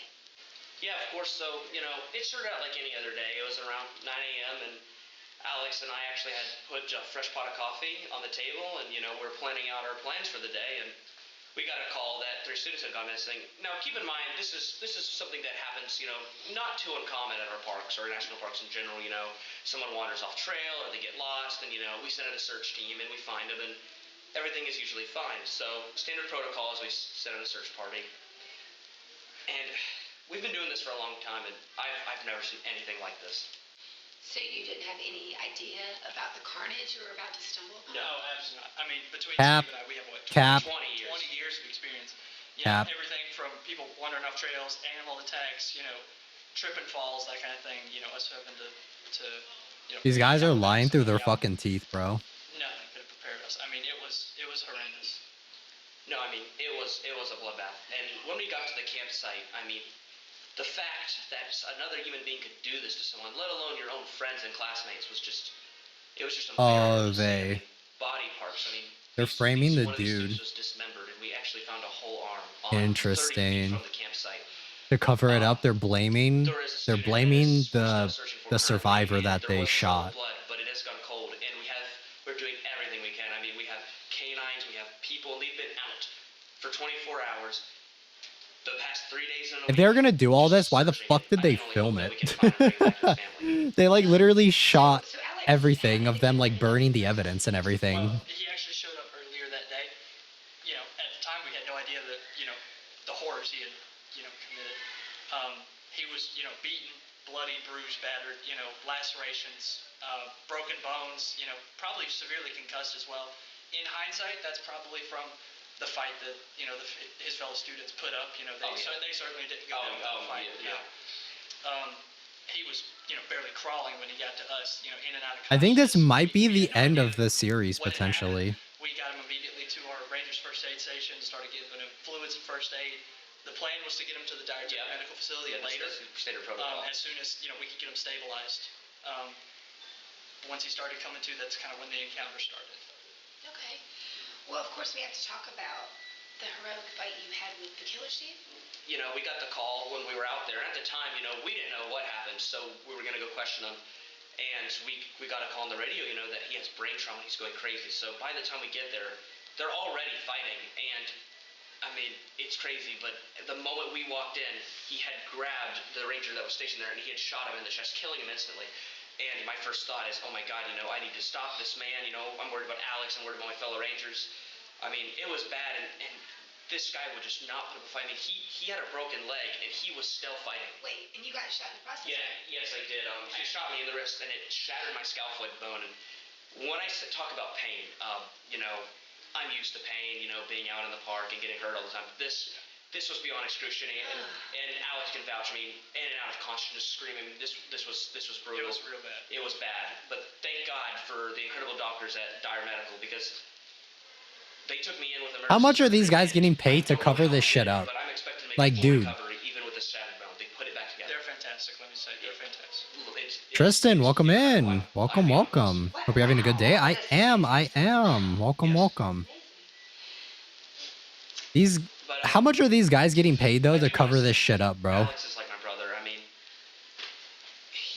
if it wasn't for him saving my life, I would not be here today. I wouldn't be here today. They're so full of shit. Where is the investigation headed right now in regards to the missing persons? So we've got multiple teams out, you know, 24/7 rotating shifts. There's not a moment as of right now where somebody's not looking for these people. You know, we've got canines now out, police canines. Yep. You know, we've got familiar scents from their personal belongings that we're using to kind of track them down. They're moving. This really is fast, such covering a lot bullshit. of ground very quickly because time is kind of the essence with these kind of things. They're covering a lot of ground very quickly, but as of right now, we don't have anything new to report on.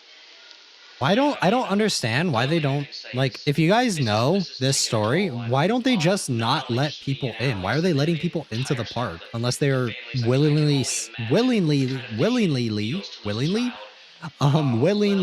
sacrificing these people? And like Alex just said, I mean, we are doing everything we can to Like, are they doing this to, like, to feed the creatures, or like why?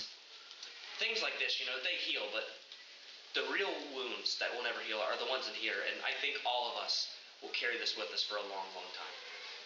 Wow, that was so well said. Incredible. Absolutely incredible. Well, gentlemen, thank you for being here. Everyone, like to give it up for Park Ranger Steve Berg and Alex Johnson of Woodlands National Park. Boo! Get the fuck off! You guys suck. You guys are fucking liars. Cap. You're full of shit. Get the fuck out of here. Hello? Hey, it's Alex. Did I wake you up? No, I can't sleep. It's really been weighing on me. I don't know how much more of this I can take. Yeah, man, this was really bad. I mean, we've covered up these things before, but it was never this involved. I mean, for Christ's sake, they put us on TV. That's never happened. I haven't felt this guilty about one in a long time. Yeah, and the worst part was we lied about all of it. I mean, we painted this poor guy to be a monster when we knew he was the victim. I just don't know how I'm supposed to move past this. So, they've done this before, many times. Killed an innocent man. No, Alex, you didn't. You had to do that. We were genuinely trying to help him, and I mean, none of us could have ever imagined that we've taken Rick's gun. Yeah, I guess you're right. I just can't keep doing this. But I know we can't leave. We've been in too deep for years now. No, Alex. You know they'll kill us. So So is this our lives until we make it to retirement? Hell, if we make it to retirement. Maybe not. What do you mean? I can't talk about it over the phone. He might be listening. Meet me an hour. You know where to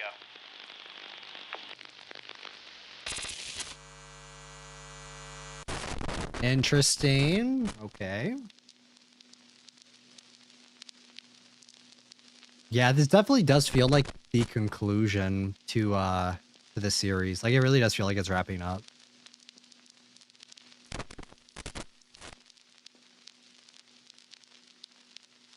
I wonder what happens, though, to all of the other creatures that were in the park, though, after this ends. Because it feels like they really focus on the walkers first and foremost. But it seems like they're just kind of getting, like, we're just kind of ignoring, like, the Wendigo, the walkers, or the critters. Oh, interesting. Okay, we're actually, like, normal perspective change, no longer analog horror. Interesting. But yeah, I think it's interesting that it seems like they were setting up a lot with these other creatures and stuff, but it seems like we're kind of forgetting them. Not at all. What about you? Alex, I haven't felt okay in probably 10 years. The only difference now is that my wrist just hurts. These guys look so young. You cannot tell me that these guys have been working at this park for like 10 plus years, bro. Like, really? These guys look so young. Shit's getting cinematic, yeah. Perspective change. I've had this for cool. over a year. Pog. The day Nancy came into the ranger station and I told her to keep quiet and whatnot, she told me that These guys look like they've been working at the park for like it was a briefcase full of like just, maybe 5 years. This isn't anything that we've seen or Nancy's seen. They look really young. They'd be working there for a long period of time. Door, like a secret room that she has never seen before. And when I saw it, at first I thought it was my job to shelter you, and I didn't want you to worry about it. And I've spent a year looking through it and I can't decipher the codes. But there's cave paintings in here, pictures, and Alex, I think I know what it means, but maybe I don't. Maybe I'm going crazy. Maybe I'm overthinking it. But I'm sorry because this has been eating me up, and it's not my job to shelter you. So I want to take a look at these, and particularly in order, if you can. Not the music. What the fuck? Is that a tree? People worshiping it? This code. What does this mean? I don't know, but it's the only one with codes on it, so I'm assuming that's the most important image for, what you'll see will be obvious reasons. Okay, so looks like there's some people here worshiping some kind of tree. It looks like there's somebody crawling out from under it. Does this look like a resurrection ritual to you? This is so strange because we were following like analog horror aesthetic up until now, and now it's kind of like not analog. It's not analog at all. It's such a strange contrast. I don't know if I like it. I don't know if I'm really down with this. Primitive people were superstitious in nature. Well, I thought that too. I thought, that's not real. And then, you look at the other two images and then it makes you second guess it. I can't even tell what that is. Looks to be some people interacting with a cave critter. How is like the company not like watching their asses, Yeah. I feel like the company would be like fucking like they'd have trained snipers, like secret forces on them immediately, like they meet up, boom, gone, They could be trading. Very odd. But that doesn't make sense. Yeah. But the next one really doesn't. The walker. Whoa. Stranger Things music. Why does that kind of look like the Mind Flayer? High key. How did they see it? How is it not on fire? The only way they could have seen it was in the day. Was during the day. And the last time we saw one during the day, it burned up within minutes of the sun coming up. I have Exactly, no so that idea means where at this one is point going, they could guys. walk around in the sun I without have burning no up. idea where this is going. On top of that, what Oh is it man. doing? It's lifting blocks. There's two people that look to be helping. Which means at one point, they weren't hostile. Everything we know is, or everything we know now is wrong. It doesn't make any sense. I mean, they're building stuff. That means they're intelligent. And call me crazy, but those blocks look like pyramids to me. Oh my god. Guys, History Channel? Okay, this is... History Channel at 1 a.m.? This is a lot What? to process. But what does it have to do with the tree? Well, at first, you know, you see that image, like people coming back from the dead. That's impossible. But what leads me to believe that it is real is because these are real. These are real. We know they're real. So what leads me to believe that that's not? And we just don't know about it yet. We're getting to some like crazy shit right now. I guess we've seen crazier things. It's not that big of a stretch, I guess. Well, think about it. We cover up all these deaths, right? And it's not. It can't be for the money. They've got all the money in the world. I don't You know, really. Yeah, what is time, what is what- going on? Now that You're not the there- only one. I'm lost. That is something you would kill for. Okay. I am so Alright, lost. The What is theory happening? is that there's a tree which holds the key to immortality. What? Hold on. This tree is in the park, Hold up. and the reason that the park stays open is to protect it. I think so. If you think about it. In the early 1900s, right? It became a national. Excuse me, what? Now, during the early 1900s, what was happening? Infrastructure. Everyone was building everything. If it wasn't for this national park, this would be a neighborhood. True. You know, I wouldn't land on a national park destroyed if it kept me alive forever. National parks are the highest class of protected land. So protected, not even the government can destroy it. These are, dangerous ideas. So dangerous that I couldn't call you about it. I mean, how do I explain Guys, I'm literally the emo right now. I'm literally that stone emote. What the fuck is going on, man? I am so... I think they lost me, guys. I think I'm Keep lost. quiet for now. I think they lost me. I think I'm... We'll keep researching. I feel like I'm getting closer to breaking that code, and when I do, I think Yeah, they'll tell us. I think I'm more than we should lost. know. I think I'm...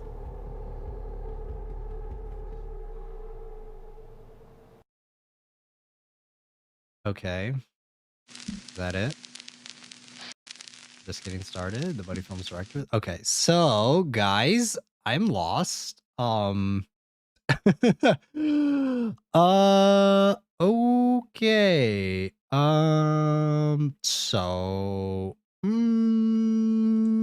Okay, I have some thoughts. We're gonna move back over to the room and discuss them. Yeah. Pretty no longer human. My brain ain't resonating with that. Let's go. No longer human. Good ass story. Okay, guys. Yeah. Okay, so I have some thoughts. All right. I think I was really invested up until this point.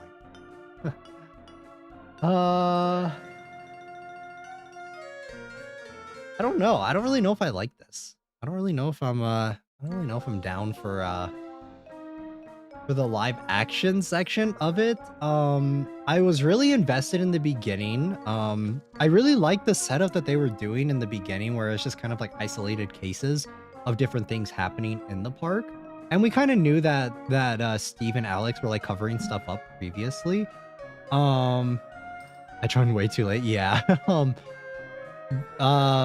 So yeah, I'm really not sure how I feel about the shift in direction for the series. I feel like it's no longer analog horror. I don't know. I don't know how I feel. This kind of reminds me like Mandela when it suddenly did more. Yeah, I'm kind of getting that too, where it's like it kind of feels more like it doesn't, I don't know, it doesn't really feel like analog. I really liked it. Because guys, the first few videos, like the first, up until this one, I was like locked in, I was invested. Like every video felt meaningful. Like some of the longer ones were like 10 minutes almost, but it didn't feel like they were that long. They felt so well contained, and like everything was interesting, and I was like really locked in. But yeah, when it comes to like the tree to immortality, they lost me. I thought if it was just because for me, when it comes to horror stuff, guys, I really do think that like the less you explain, the more interesting it is. Like, I think if you explain just enough, but don't give us too many breadcrumbs, you don't explain it too much, that's where it's like peak for analog horror for me, and just horror in general, is you give me enough to kind of theorize about what it might be, but you never give me enough to, like, you never tell me outright what's going on. And honestly, in that last video, it felt like we got an exposition dump, because at no point did I really think that it was leading to like a tree of immortality and like a government conspiracy cover-up sort of thing. Like, we knew that there was weird stuff going on in the park, but like we just kind of chalked that up to like our own imaginations, and we theorize it on our own. But yeah, once you're telling me that like they're like, are you telling me that the people that run the company that protect the national park are like vampires and like they're immortal or something? Like, I don't know. You kind of lost me, but yeah, like I think that like up until that point where we were just kind of theorizing what Steve and Alex were doing, tried to explain too much. We have no room to theorize. Yeah. Because I thought it was interesting in the beginning, like the setup of like the information that we're getting from them is conflicting. It doesn't really make a lot of sense. Like they're saying to do this thing, but then they're doing other things, and it's like, I think it would have been more interesting if the ambiguity is like, you can't really tell if they actually do mean it or not, or if they're actually like, there is something else going on, and they maybe are sacrificing these campgoers to the entities that are there. And it also kind of seems like I don't really feel like there's an overarching connection to the different entities, because like, we know that there's a Wendigo, we know that there's a Walker, we know that there's a cave critter, but I don't really understand how they all fit in together. And then like in the ending there, like maybe I'm missing something, but it feels like at the end there, it just kind of seems like we're explaining these entities, right? Like we're like the Walkers and the cave critters and stuff, but it's like, how do they all connect together? Like, I don't know. I don't really feel like there's a connection between all of them. It just kind of feels like I don't know. It kind of feels like History Channel at 1 a.m. You know, like I don't know. I kind of like the ambiguity of everything a little bit more, and I think that the analog horror shift of it no longer being like the analog horror section aspect of it, it kind of takes away from it, because I think that's what made the first few ones interesting. Is like, oh, there is like the mystique of it, of, oh, there is this national park where there are very creepy things like Wendigos and these things called Walkers and like cave critters and stuff. And like, yeah, I don't know. I don't really think it needed to be explained how they are coming to existence and why they are around. I think it kind of takes away a little bit for me personally. Like, I like more ambiguity and that sort of stuff.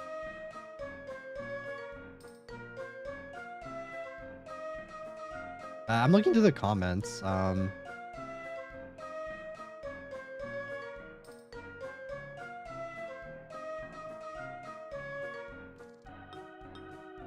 But yeah, it seems like this isn't the final video. It seems like it will be continuing, but this is the final video up until then. But yeah, I don't know.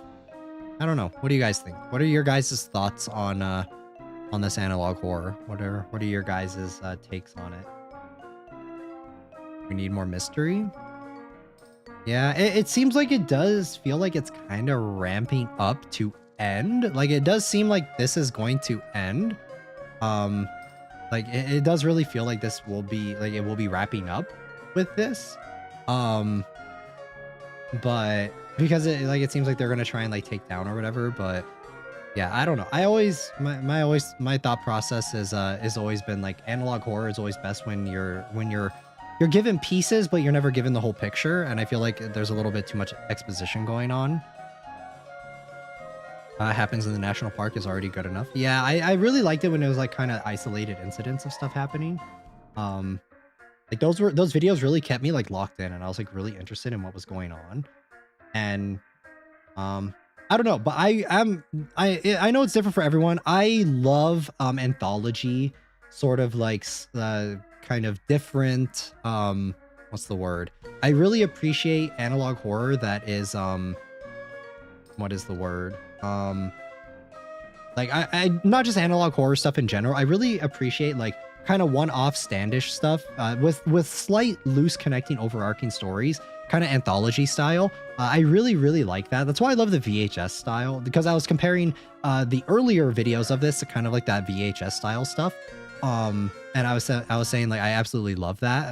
That like I think that the earlier videos of this could really fit in to that kind of VHS style of like the VHS movie style of one-off anthologies. Yeah, it really kind of derails in that last one. They clearly don't trust their viewers to be smart enough to make the connections on their own, so they just dump a bunch of stuff on the audience. Yeah, I don't know. For me personally, I think that when they were kind of doing the one-off stuff, that was a little bit more interesting and a little bit more scary, a little bit more ambiguous. But I mean, I love the aesthetic of it. Like for the analog stuff, I feel like you can't really deny the quality here.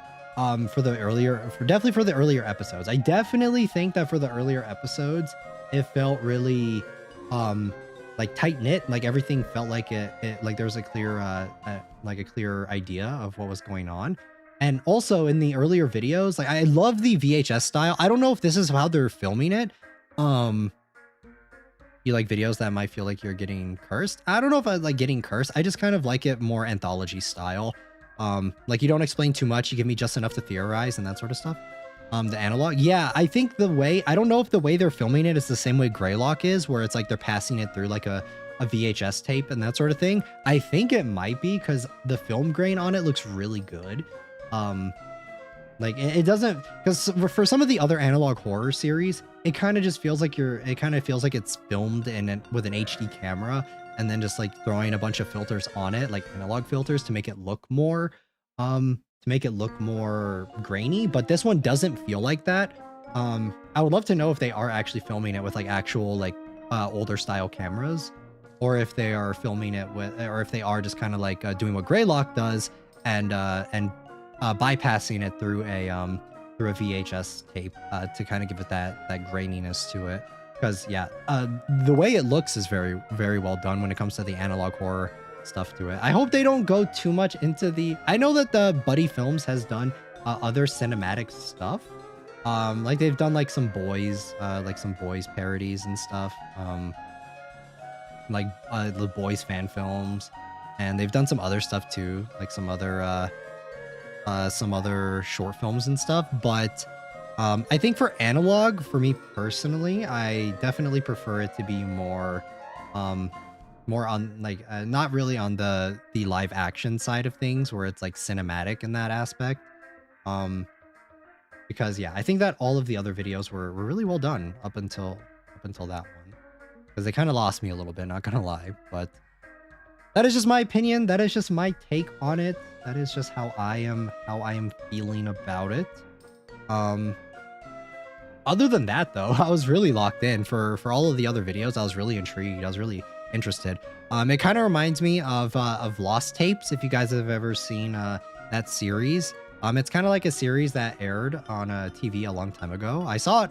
I didn't watch it on TV. I watched it through like YouTube videos and stuff. So like that was my introduction to it.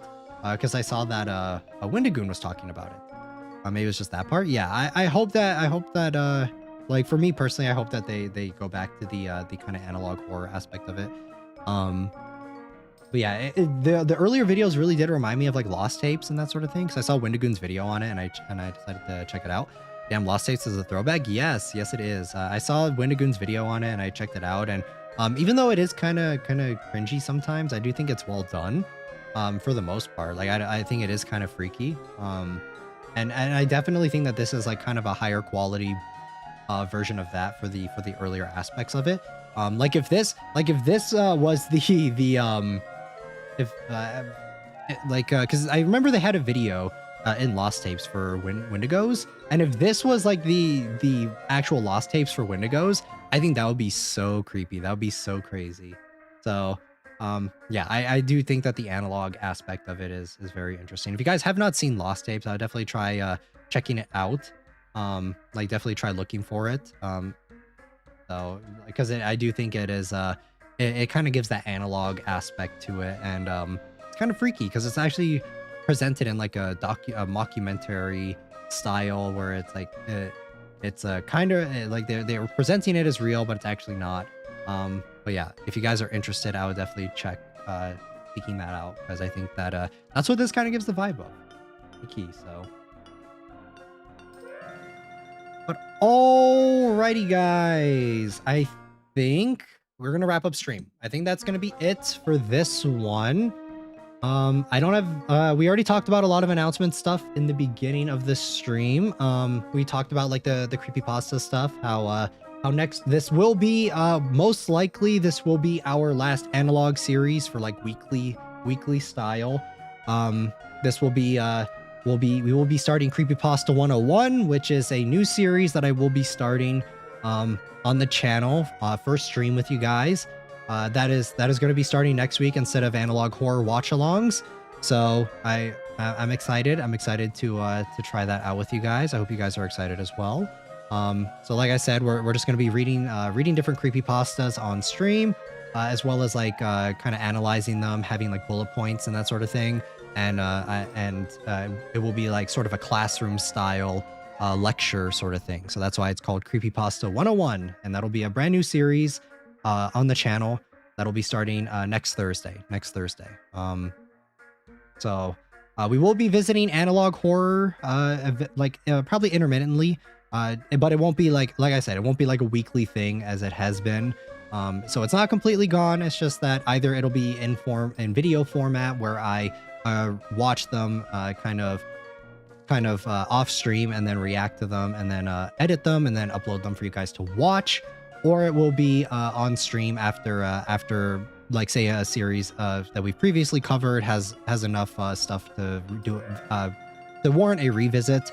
So like Vita Carnis, I know that a lot of stuff has been amping up on that side for analog horror. So there've been a lot of new Vita Carnis videos coming out.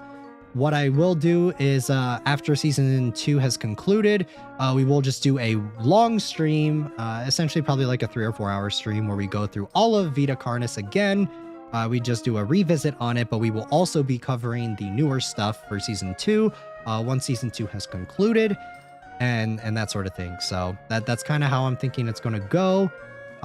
Yeah, we'll just be will you be changing your voice when you read? Probably not. Maybe a little bit, but not too much.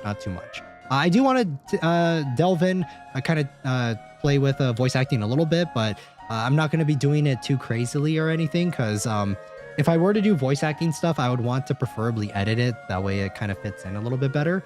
So like I said, maybe a little bit, but essentially we'll just be reading off. I will be putting the creepypasta up on stream for you guys to read as well, for you guys to follow along, and that sort of thing. So, but yes, there's analog horror is not going to be over on the channel. We will still be covering it. It just won't be as often, and it might be a little more spontaneous compared to like the every week sort of things. So that is going to be it, guys. I hope you guys had a great time. I did have fun watching this. This was very interesting. I did enjoy the analog aspects of it.